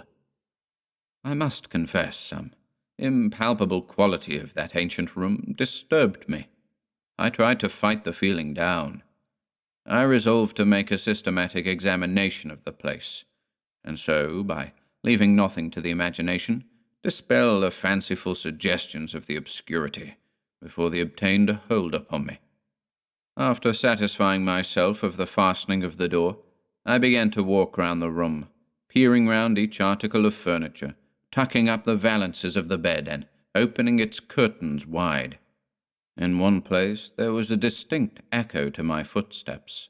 The noises I made seemed so little that they enhanced rather than broke the silence of the place. I pulled up the blinds and examined the fastenings of the several windows. Attracted by the fall of a particle of dust, I leaned forward and looked up the blackness of the wide chimney. Then, trying to preserve my scientific attitude of mind, I walked round and began tapping the oak panelling for any secret opening, but I desisted before reaching the alcove. I saw my face in a mirror, white. There were 2 big mirrors in the room, each with a pair of sconces bearing candles, and on the mantel-shelf, too, were candles in china candlesticks. All these I lit one after the other. The fire was laid, an unexpected consideration from the old housekeeper, and I lit it to keep down any disposition to shiver, and when it was burning well, I stood round with my back to it and regarded the room again. I had pulled up a chintz-covered armchair and a table to form a kind of barricade before me. On this lay my revolver, ready to hand. My precise examination had done me a little good, but I still found the remote darkness of the place and its perfect stillness too stimulating for the imagination. The echoing of the stir and crackling of the fire was no sort of comfort to me. The shadow in the alcove at the end of the room began to display that undefinable quality of a presence, that odd suggestion of a lurking, living thing that comes so easily in silence and solitude. And to reassure myself, I walked with a candle into it and satisfied myself that there was nothing tangible there. I stood that candle upon the floor of the alcove and left it in that position. By this time I was in a state of considerable nervous tension, although to my reason there was no adequate cause for my condition. My mind, however, was perfectly clear. I postulated quite unreservedly that nothing supernatural could happen, and to pass the time I began stringing some rhymes together, Ingoldsby fashion, concerning the original legend of the place. A few I spoke aloud, but the echoes were not pleasant. For the same reason I also abandoned, after a time, a conversation with myself upon the impossibility of ghosts and haunting. My mind reverted to the 3 old and distorted people downstairs, and I tried to keep it upon that topic. The sombre reds and greys of the room troubled me. Even with its 7 candles, the place was merely dim. The light in the alcove, flaring in a draught, and the fire flickering, kept the shadows and penumbra perpetually shifting and stirring in a noiseless, flighty dance. Casting about for a remedy, I recalled the wax candles I had seen in the corridor, and, with a slight effort, carrying a candle and leaving the door open, I walked out into the moonlight, and presently returned with as many as 10. These I put in the various knick-knacks of china with which the room was sparsely adorned, and lit and placed them where the shadows had lain deepest, some on the floor, some in the window recesses, arranging and rearranging them until at last my 17 candles were so placed that not an inch of the room but had the direct light of at least one of them. It occurred to me that when the ghost came I could warn him not to trip over them. The room was now quite brightly illuminated. There was something very cheering and reassuring in these little silent streaming flames, and to notice their steady diminution of length offered me an occupation and gave me a reassuring sense of the passage of time. Even with that, however, the brooding expectation of the vigil weighed heavily enough upon me. I stood watching the minute hand of my watch creep towards midnight. Then something happened in the alcove. I did not see the candle go out. I simply turned and saw that the darkness was there, as one might start and see the unexpected presence of a stranger. The black shadow had sprung back to its place. "By Jove," said I aloud, recovering from my surprise, "that draught's a strong one." And taking the matchbox from the table, I walked across the room in a leisurely manner to relight the corner again. My first match would not strike, and as I succeeded with the second, something seemed to blink on the wall before me. I turned my head involuntarily and saw that the 2 candles on the little table by the fireplace were extinguished. I rose at once to my feet. "Odd," I said. "Did I do that myself in a flash of absent-mindedness?" I walked back, relit one, and as I did so, I saw the candle in the right sconce of one of the mirrors wink and go right out, and almost immediately its companion followed it. The flames vanished, as if the wick had been suddenly nipped between a finger and thumb, leaving the wick neither glowing nor smoking, but black. While I stood gaping, the candle at the foot of the bed went out, and the shadow seemed to take another step toward me. "This won't do," said I, and first one and then another candle on the mantel-shelf followed. "What's up?" I cried, with a queer high note getting into my voice somehow. At that, the candle on the corner of the wardrobe went out, and the one I had relit in the alcove followed. "Steady on," I said. "Those candles are wanted," speaking with a half-hysterical facetiousness, and scratching away at a match the while. "For the mantel candlesticks." My hands trembled so much that twice I missed the rough paper of the matchbox. As the mantel emerged from darkness again, 2 candles in the remoter end of the room were eclipsed. But with the same match I also relit the larger mirror candles, and those on the floor near the doorway, so that for the moment I seemed to gain on the extinctions. But then, in a noiseless volley, there vanished 4 lights at once in different corners of the room, and I struck another match in quivering haste, and stood hesitating whether to take it.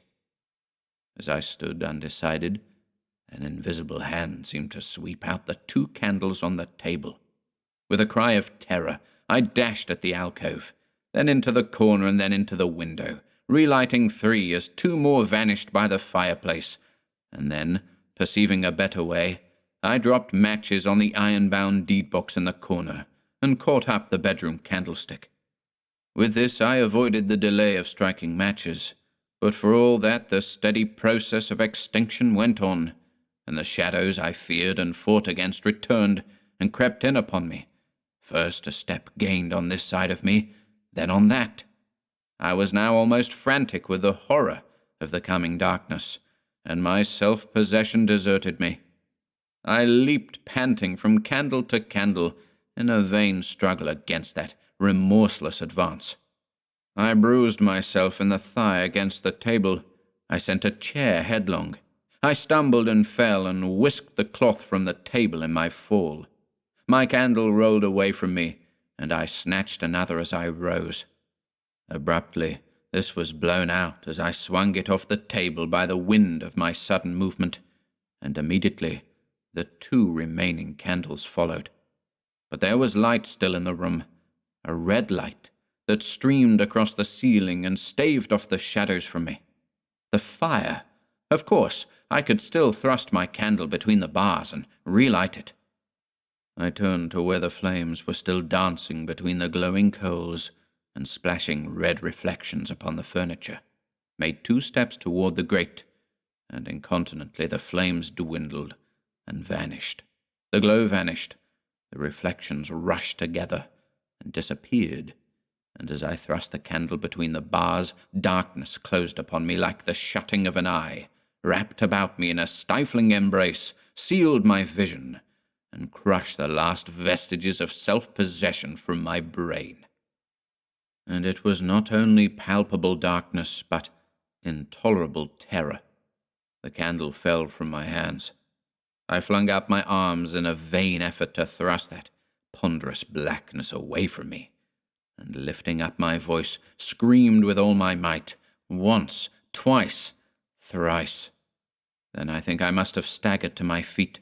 I know I thought suddenly of the moonlit corridor, and with my head bowed and my arms over my face, made a stumbling run for the door. But I had forgotten the exact position of the door, and I struck myself heavily against the corner of the bed.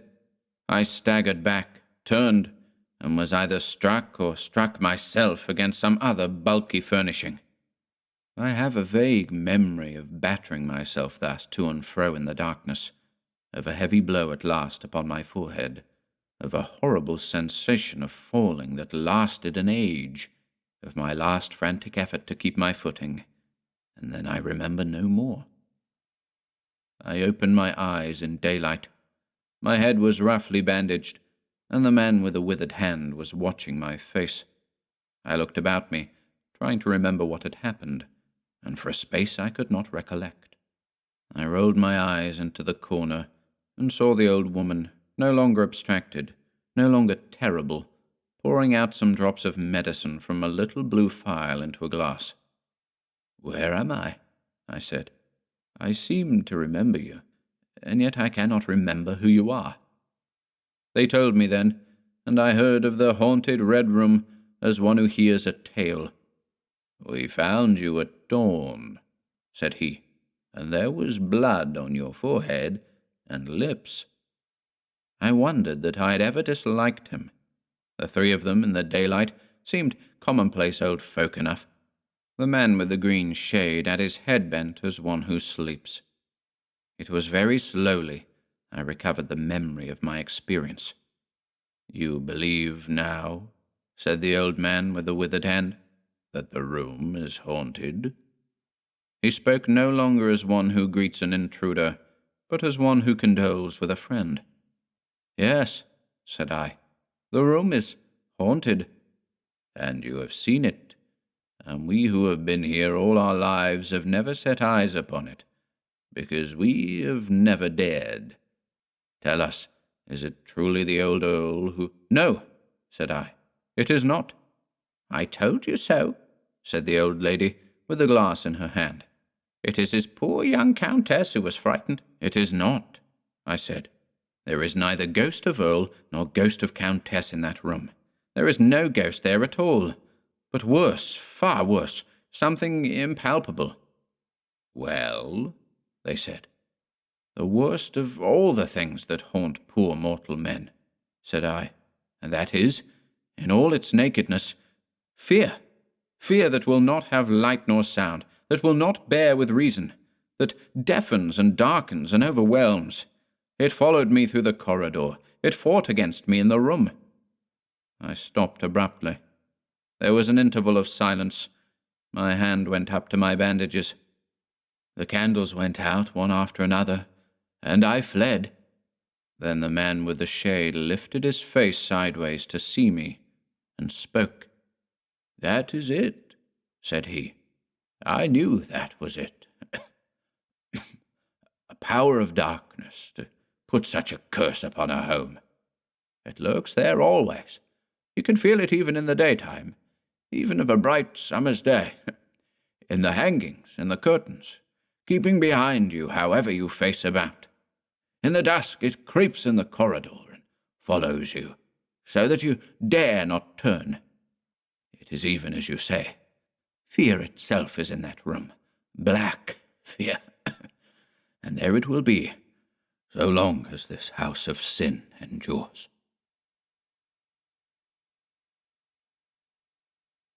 The Mortal Immortal by Mary Shelley. July 16, 1833. This is a memorable anniversary for me. On it I complete my 323rd year. The Wandering Jew? Certainly not. More than 18 centuries have passed over his head. In comparison with him, I am a very young immortal. Am I then immortal? This is a question which I have asked myself by day and night for now 303 years, and yet I cannot answer it. I detected a grey hair amidst my brown locks this very day. That surely signifies decay, yet it may have remained concealed there for 300 years, for some persons have become entirely white-headed before 20 years of age. I will tell my story, and my reader shall judge for me. I will tell my story, and so contrive to pass some few hours of a long eternity, become so wearisome to me. Forever! Can it be, to live forever? I have heard of enchantments in which the victims were plunged into a deep sleep, to wake after 100 years as fresh as ever. I have heard of the 7 sleepers. Thus, to be immortal would not be so burthensome. But, oh, the weight of never-ending time! the tedious passage of the still succeeding hours. How happy was the fabled Nourjahad! But to my task. All the world has heard of Cornelius Agrippa. His memory is as immortal as his arts have made me. All the world has also heard of his scholar, who, unawares, raised the foul fiend during his master's absence, and was destroyed by him. The report, true or false, of this accident was attended with many inconveniences to the renowned philosopher. All his scholars at once deserted him. His servants disappeared. He had no one near him to put coals on his ever-burning fires while he slept, or to attend to the changeful colours of his medicines while he studied. Experiment after experiment failed, because one pair of hands was insufficient to complete them. The dark spirits laughed at him for not being able to retain a single mortal in his service.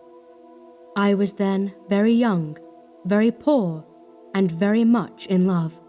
I had been, for about a year, the pupil of Cornelius, though I was absent when this accident took place. On my return, my friends implored me not to return to the alchemist's abode. I trembled as I listened to the dire tale they told. I required no second warning, and when Cornelius came and offered me a purse of gold if I would remain under his roof, I felt as if Satan himself tempted me. My teeth chattered.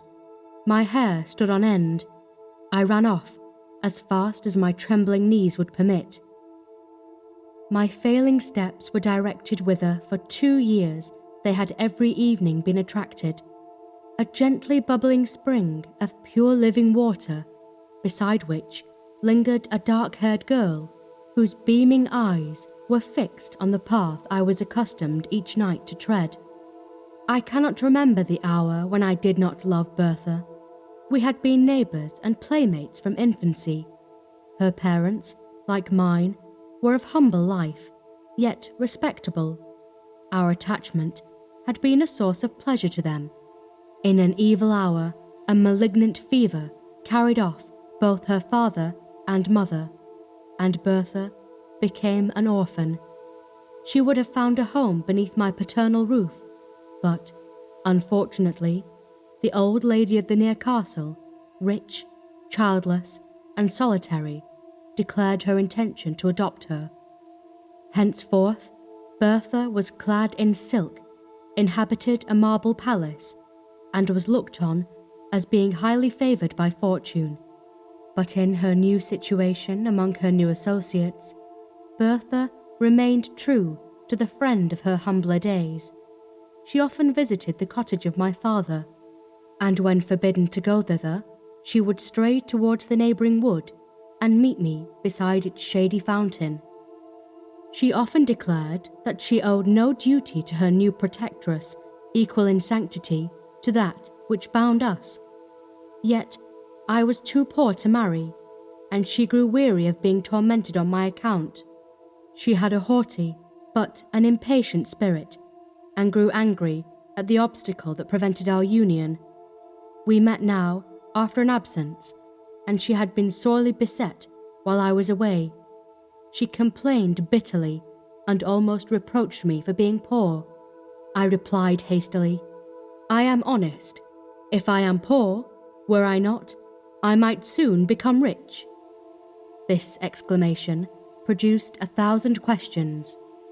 I feared to shock her by owning the truth, but she drew it from me, and then, casting a look of disdain on me, she said, "You pretend to love, and you fear to face the devil for my sake." I protested that I had only dreaded to offend her, while she dwelt on the magnitude of the reward that I should receive. Thus encouraged, shamed by her, led on by love and hope, laughing at my later fears, with quick steps and a light heart, I returned to accept the offers of the alchemist, and was instantly installed in my office. A year passed away. I became possessed of no insignificant sum of money. Custom had banished my fears. In spite of the most painful vigilance, I had never detected the trace of a cloven foot, nor was the studious silence of our abode ever disturbed by demoniac howls.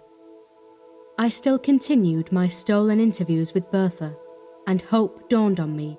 Hope, but not perfect joy, for Bertha fancied that love and security were enemies, and her pleasure was to divide them in my bosom.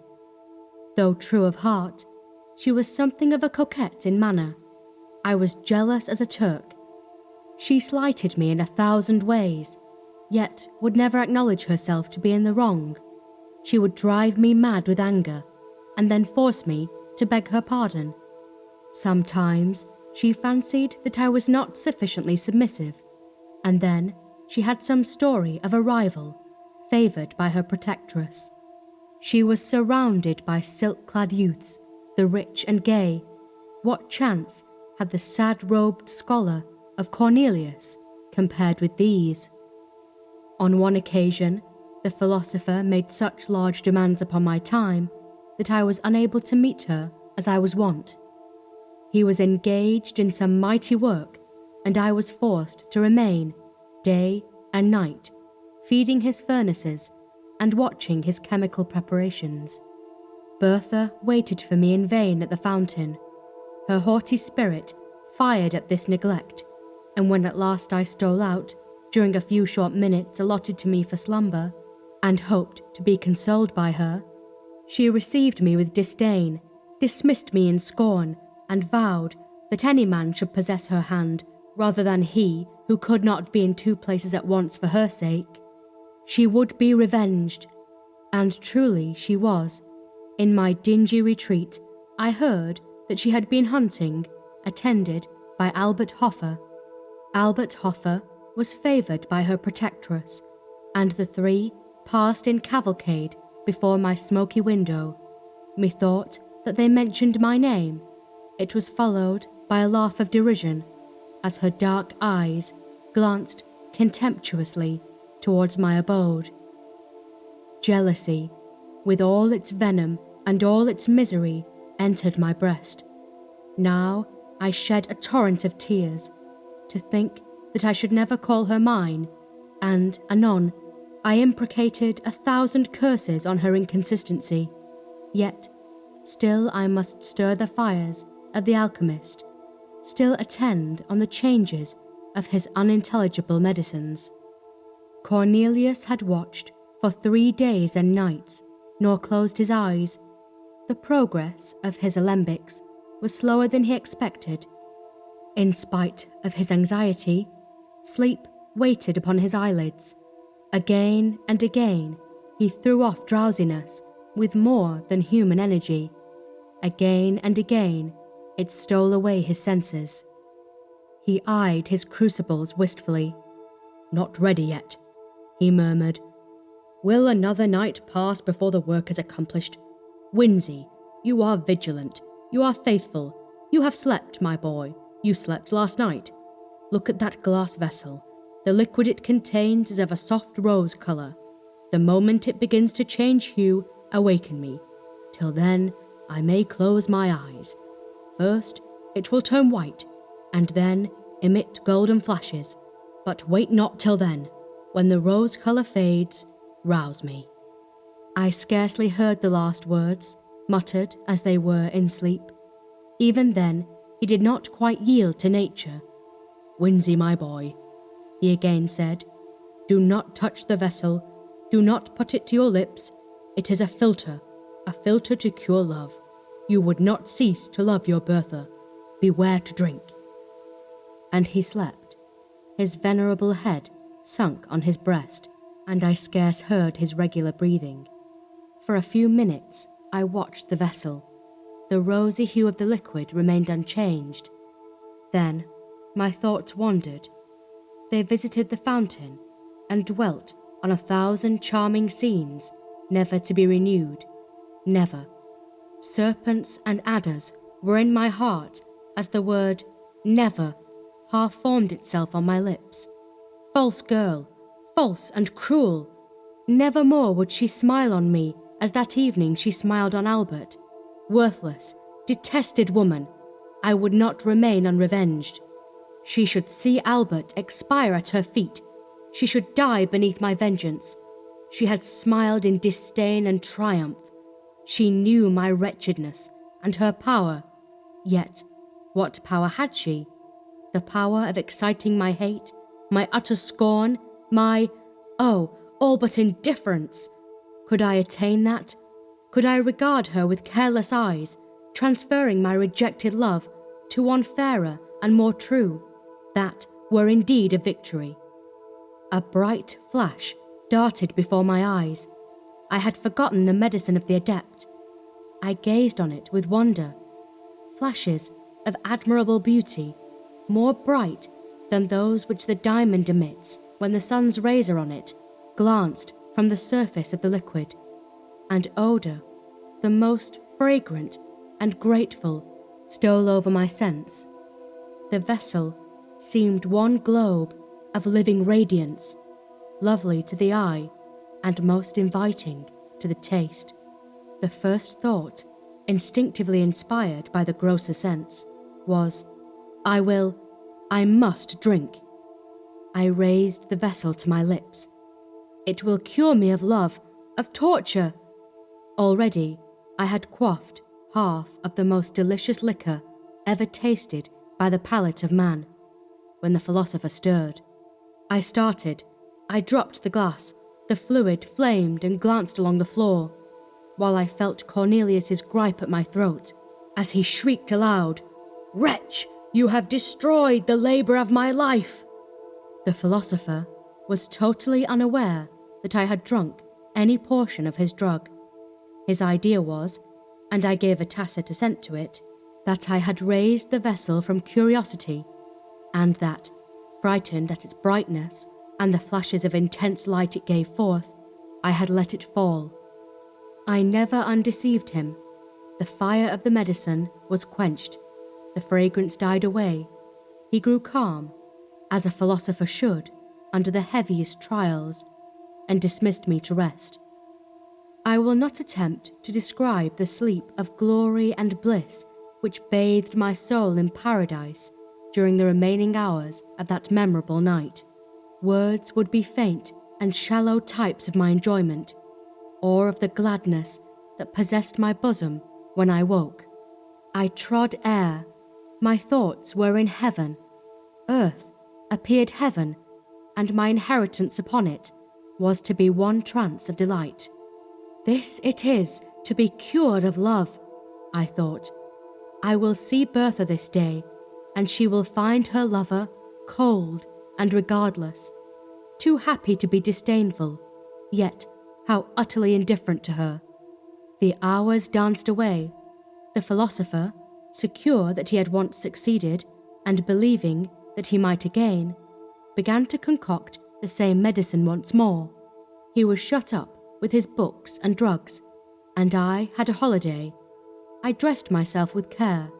I looked in an old but polished shield, which served me for a mirror. Methoughts my good looks had wonderfully improved. I hurried beyond the precincts of the town, joy in my soul, the beauty of heaven and earth around me. I turned my steps toward the castle. I could look on its lofty turrets with lightness of heart, for I was cured of love. My Bertha saw me afar off as I came up the avenue. I know not what sudden impulse animated her bosom, but at the sight she sprung with a light fawn-like bound down the marble steps, and was hastening towards me. But I had been perceived by another person. The old high-born hag, who called herself her protectress, and was her tyrant, had seen me also. She hobbled, panting, up the terrace. A page, as ugly as herself, held up her train, and fanned her as she hurried along, and stopped my fair girl with a, "How now, my bold mistress? Whither so fast? Back to your cage. Hawks are abroad." Bertha clasped her hands. Her eyes were still bent on my approaching figure. I saw the contest. How I abhorred the old crone, who checked the kind impulses of my Bertha's softening heart. Hitherto, respect for her rank had caused me to avoid the lady of the castle. Now, I disdained such trivial considerations. I was cured of love and lifted above all human fears. I hastened forwards and soon reached the terrace. How lovely Bertha looked, her eyes flashing fire, her cheeks glowing with impatience and anger. She was 1,000 times more graceful and charming than ever. I no longer loved, oh no, I adored, worshipped, idolized her. She had that morning been persecuted with more than usual vehemence to consent to an immediate marriage with my rival. She was reproached with the encouragement that she had shown him. She was threatened with being turned out of doors with disgrace and shame. Her proud spirit rose in arms at the threat. But when she remembered the scorn that she had heaped upon me, and how, perhaps, she had thus lost one whom she now regarded as her only friend, she wept with remorse and rage. At that moment, I appeared. "Oh, Winsey," she exclaimed, "take me to your mother's cot. Swiftly let me leave the detested luxuries and wretchedness of this noble dwelling. Take me to poverty and happiness." I clasped her in my arms with transport. The old dame was speechless with fury and broke forth into invective only when we were far on the road to my natal cottage. My mother received the fair fugitive, escaped from a gilt cage to nature and liberty, with tenderness and joy. My father, who loved her, welcomed her heartily. It was a day of rejoicing, which did not need the addition of the celestial potion of the alchemist to steep me in delight. Soon after this eventful day, I became the husband of Bertha. I ceased to be the scholar of Cornelius, but I continued his friend. I always felt grateful to him for having, unaware, procured me that delicious draught of a divine elixir, which, instead of curing me of love, sad cure, solitary and joyless remedy for evils which seem blessings to the memory, had inspired me with courage and resolution, thus winning for me an inestimable treasure in my Bertha. I often called to mind that period of trance-like inebriation with wonder. The drink of Cornelius had not fulfilled the task for which he affirmed that it had been prepared, but its effects were more potent and blissful than words can express. They had faded by degrees, yet they lingered long and painted life in hues of splendor. Bertha often wondered at my lightness of heart and unaccustomed gaiety, for before I had been rather serious, or even sad, in my disposition. She loved me the better for my cheerful temper, and our days were winged by joy. 5 years afterwards, I was suddenly summoned to the bedside of the dying Cornelius. He had sent for me in haste, conjuring my instant presence. I found him stretched on his pallet, enfeebled even to death. All of life that yet remained animated his piercing eyes, and they were fixed on a glass vessel full of roseate liquid. "Behold," he said in a broken and inward voice, "the vanity of human wishes. A second time my hopes are about to be crowned. A second time they are destroyed. Look at that liquor. You may remember 5 years ago I had prepared the same, with the same success. Then, as now, my thirsting lips expected to taste the immortal elixir. You dashed it from me, and at present it is too late." He spoke with difficulty and fell back on his pillow. I could not help saying, "How, revered master, can a cure for love restore you to life?" A faint smile gleamed across his face as I listened earnestly to his scarcely intelligible answer. "A cure for love, and for all things, the elixir of immortality. Ah, if now I might drink, I should live forever." As he spoke, a golden flash gleamed from the fluid. A well-remembered fragrance stole over the air.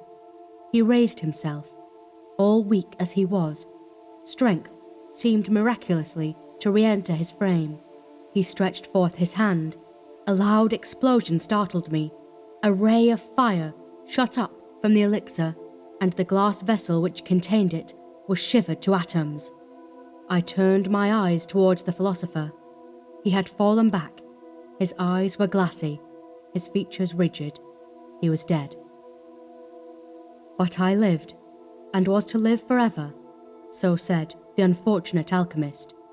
And for a few days, I believed his words. I remembered the glorious intoxication that had followed my stolen draught. I reflected on the change I had felt in my frame, in my soul, the bounding elasticity of the one, the buoyant lightness of the other. I surveyed myself in a mirror, and could perceive no change in my features during the space of the 5 years which had elapsed. I remembered the radiant hues and grateful scent of that delicious beverage, worthy the gift it was capable of bestowing. I was then immortal. A few days after, I laughed at my credulity. The old proverb that a prophet is least regarded in his own country was true with respect to me and my defunct master. I loved him as a man. I respected him as a sage, but I derided the notion that he could command the powers of darkness, and laughed at the superstitious fears with which he was regarded by the vulgar. He was a wise philosopher, but had no acquaintance with any spirits but those clad in flesh and blood. His science was simply human, and human science, I soon persuaded myself, could never conquer nature's laws so far as to imprison the soul forever within its carnal habitation.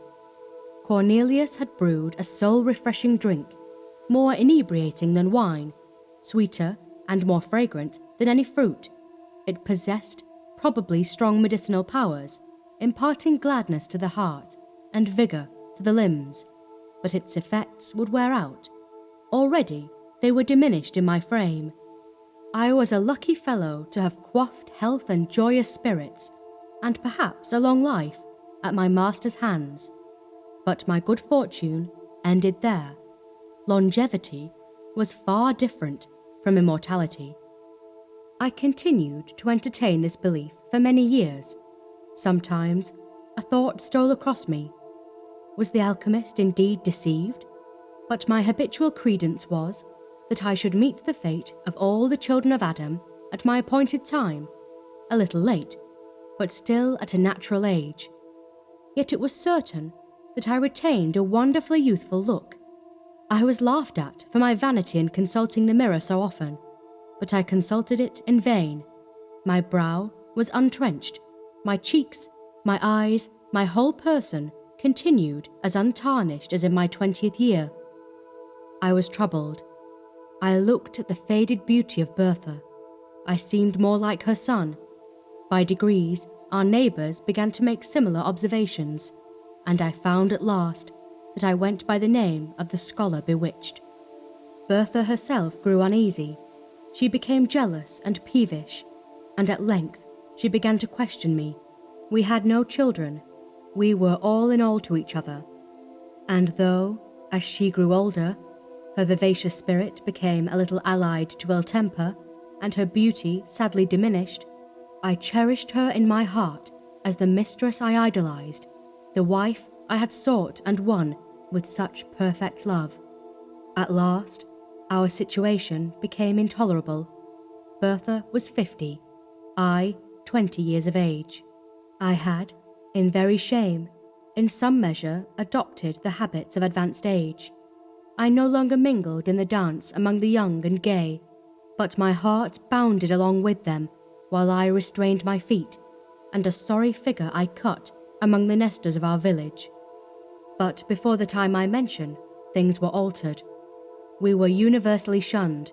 We were, at least I was, reported to have kept up an iniquitous acquaintance with some of my former master's supposed friends. Poor Bertha was pitied, but deserted. I was regarded with horror and detestation. What was to be done? We sat by our winter fire.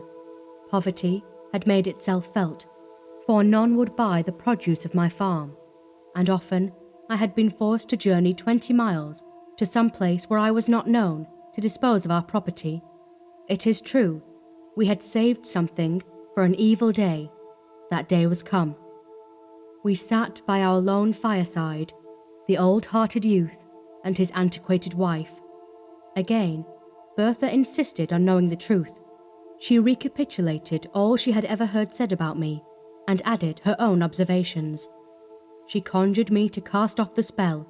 She described how much more comely grey hairs were than my chestnut locks. She descanted on the reverence and respect due to age, how preferable to the slight regard paid to mere children. Could I imagine that the despicable gifts of youth and good looks outweighed disgrace, hatred, and scorn?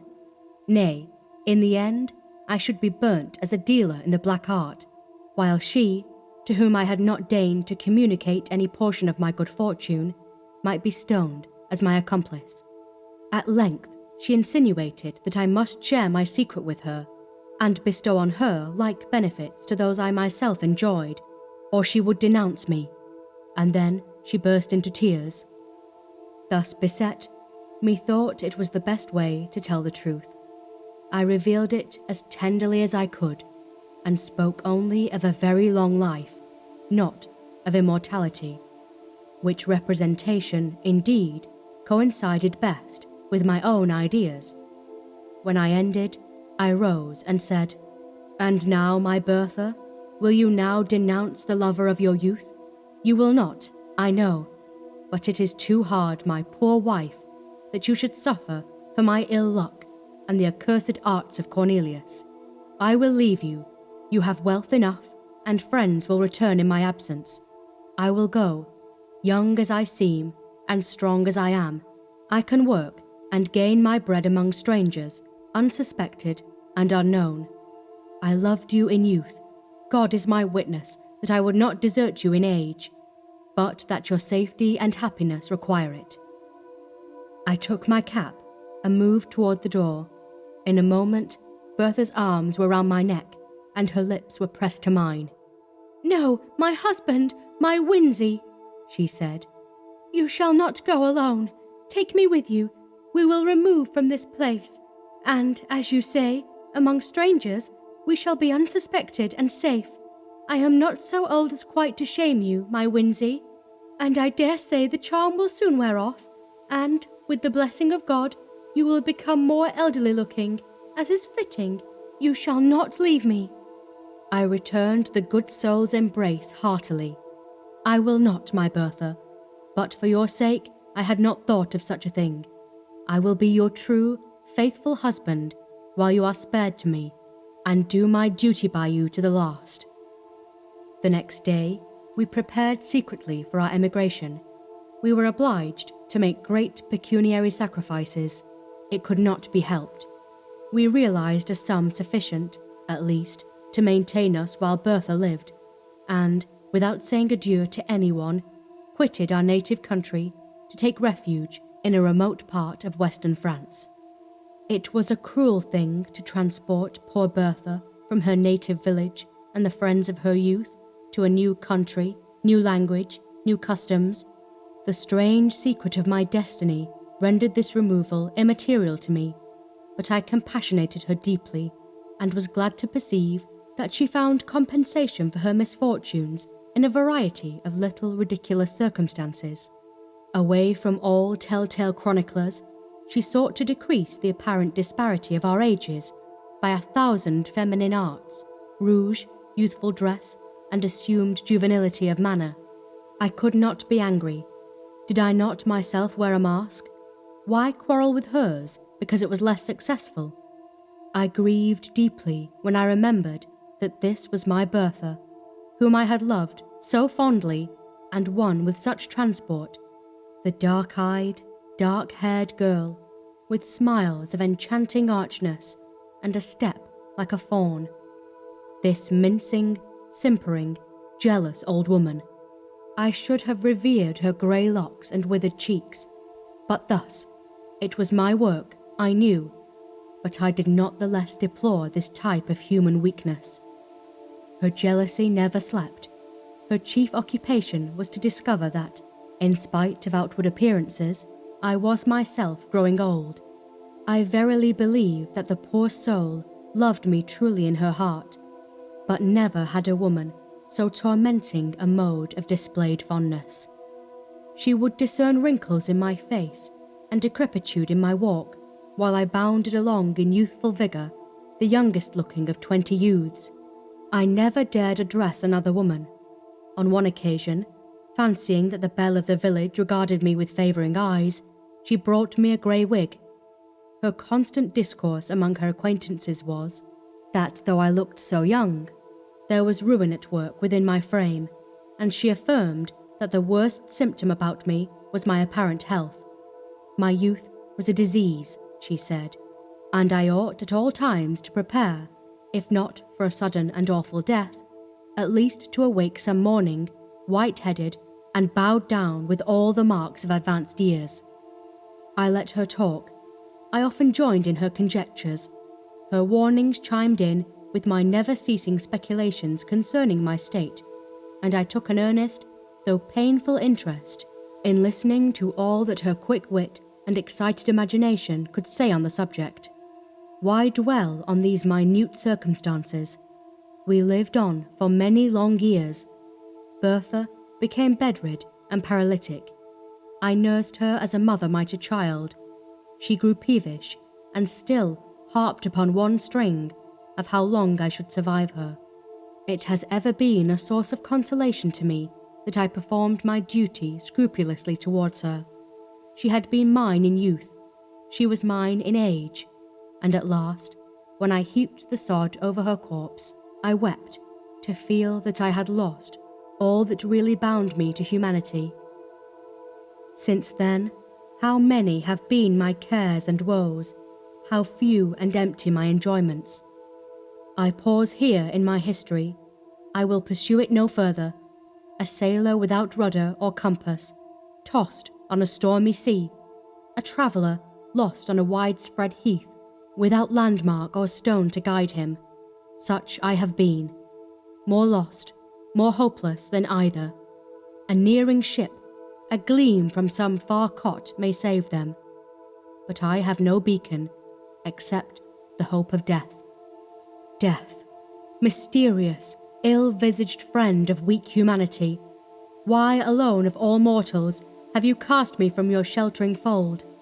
Oh, for the peace of the grave, the deep silence of the iron-bound tomb, that thought would cease to work in my brain, and my heart beat no more with emotions varied only by new forms of sadness. Am I immortal? I return to my first question. In the first place, is it not more probably that the beverage of the alchemist was fraught rather with longevity than eternal life? Such is my hope. And then, be it remembered that I only drank half of the potion prepared by him. Was not the whole necessary to complete the charm? To have drained half the elixir of immortality is but to be half immortal. My forever is thus truncated and null. But again, who shall number the years of the half of eternity? I often try to imagine by what rule the infinite may be divided. Sometimes I fancy age advancing upon me. One grey hair I have found. Fool, do I lament? Yes, the fear of age and death often creeps coldly into my heart, and the more I live, the more I dread death, even while I abhor life. Such an enigma is man, born to perish, when he wars, as I do, against the established laws of his nature. But for this anomaly of feeling, surely I might die. The medicine of the alchemist would not be proof against fire, sword, and the strangling waters. I have gazed upon the blue depths of many a placid lake, and the tumultuous rushing of many a mighty river, and have said, peace inhabits those waters. Yet I have turned my steps away, to live yet another day.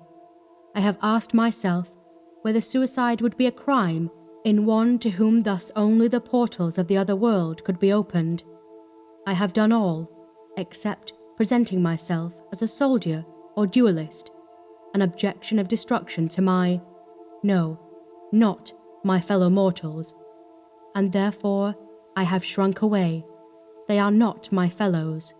The inextinguishable power of life in my frame, and their ephemeral existence, places us wide as the poles asunder. I could not raise a hand against the meanest or the most powerful among them.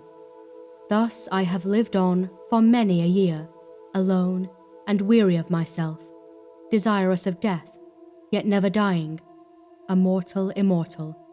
Neither ambition nor avarice can enter my mind, and the ardent love that gnaws at my heart, never to be returned, never to find an equal on which to expend itself, lives there only to torment me. This very day I conceived a design by which I may end all, without self-slaughter, without making another man a Cain, an expedition which mortal frame can never survive, even endued with the youth and strength that inhabits mine. Thus I shall put my immortality to the test, and rest forever, or return, the wonder and benefactor of the human species. Before I go, a miserable vanity has caused me to pen these pages. I would not die and leave no name behind. 3 centuries have passed since I quaffed the fatal beverage.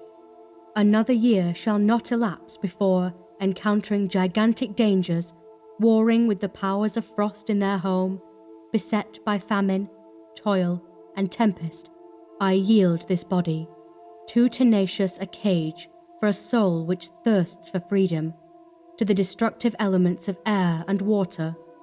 Or, if I survive, my name shall be recorded as one of the most famous among the sons of men, and, my task achieved, I shall adopt more resolute means, and, by scattering and annihilating the atoms that compose my frame, set at liberty the life imprisoned within, and so cruelly prevented from soaring from this dim earth to a sphere more congenial to its immortal essence.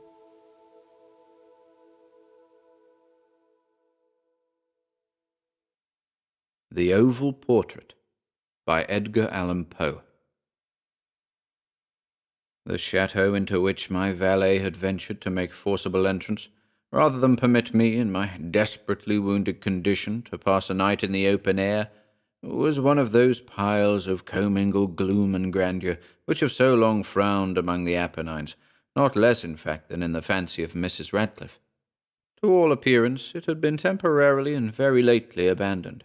We established ourselves in one of the smallest and least sumptuously furnished apartments. It lay in a remote turret of the building. Its decorations were rich, yet tattered and antique. Its walls were hung with tapestry and bedecked with manifold and multiform armorial trophies, together with an unusually great number of very spirited modern paintings in frames of rich golden arabesque. In these paintings, which depended from the walls not only in their main surfaces, but in very many nooks which the bizarre architecture of the chateau rendered necessary, in these paintings my incipient delirium perhaps had caused me to take deep interest, so that I bade Pedro to close the heavy shutters of the room, since it was already night, to light the tongues of a tall candelabrum which stood by the head of my bed, and to throw open far and wide the fringed curtains of black velvet which enveloped the bed itself. I wished all this was done that I might resign myself, if not to sleep, at least alternately to the contemplation of these pictures, and the perusal of a small volume which had been found upon the pillow, and which purported to criticize and describe them. Long, long I read, and devoutly, devotedly I gazed. Rapidly and gloriously the hours flew by, and the deep midnight came.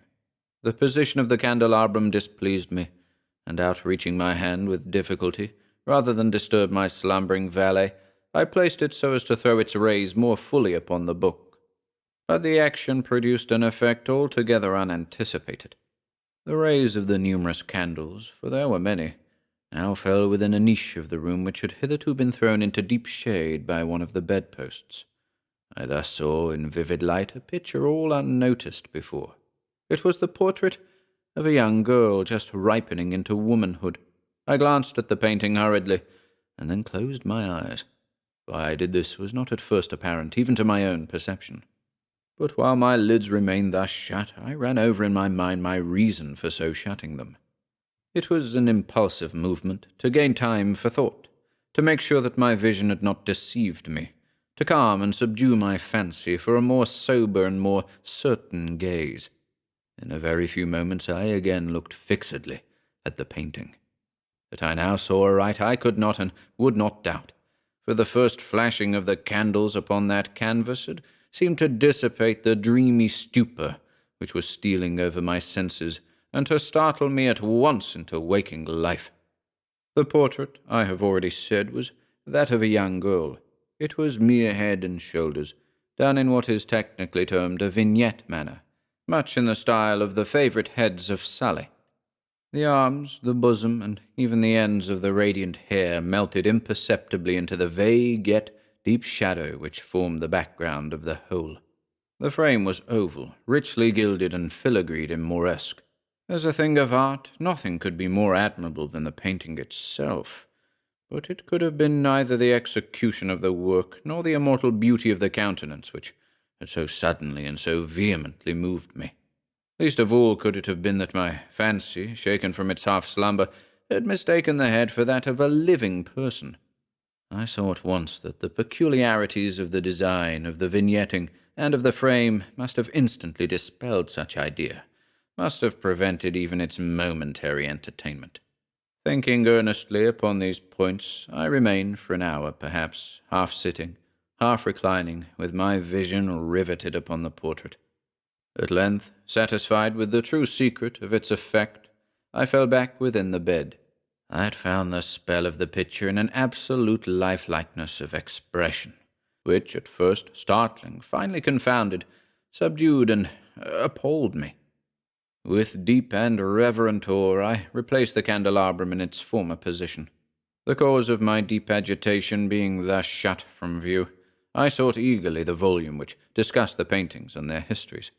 Turning to the number which designated the oval portrait, I there read the vague and quaint words which follow.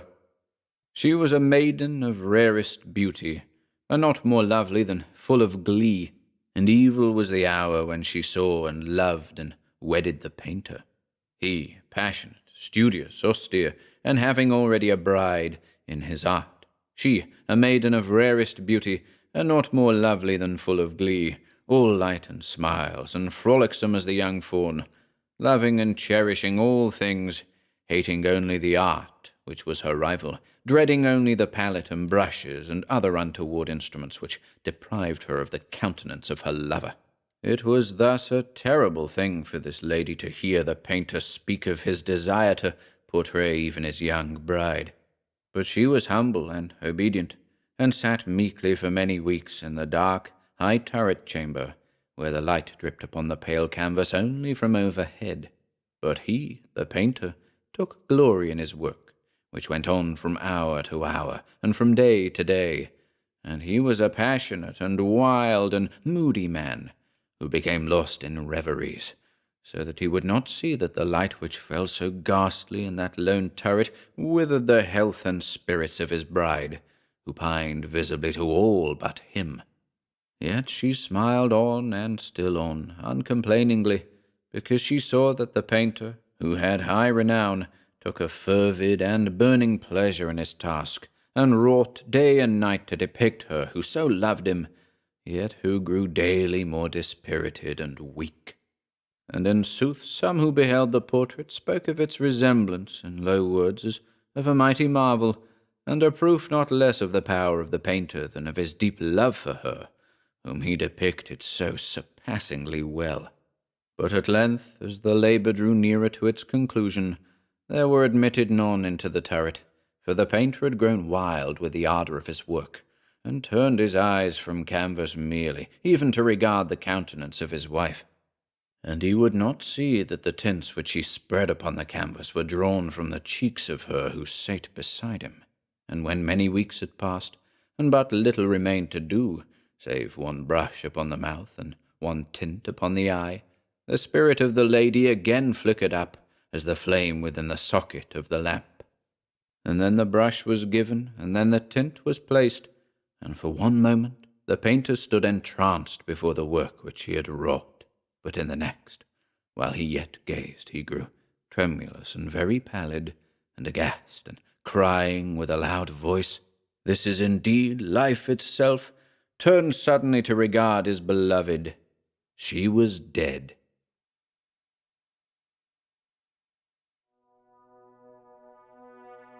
Thank you for listening today. If you'd like to support our work here at HorrorBabble, be sure to check out the video description below, where you'll find links to our Bandcamp and Patreon pages, our merch store over at Teespring, and further information relating to our releases on Audible, iTunes, and Spotify. And until next time,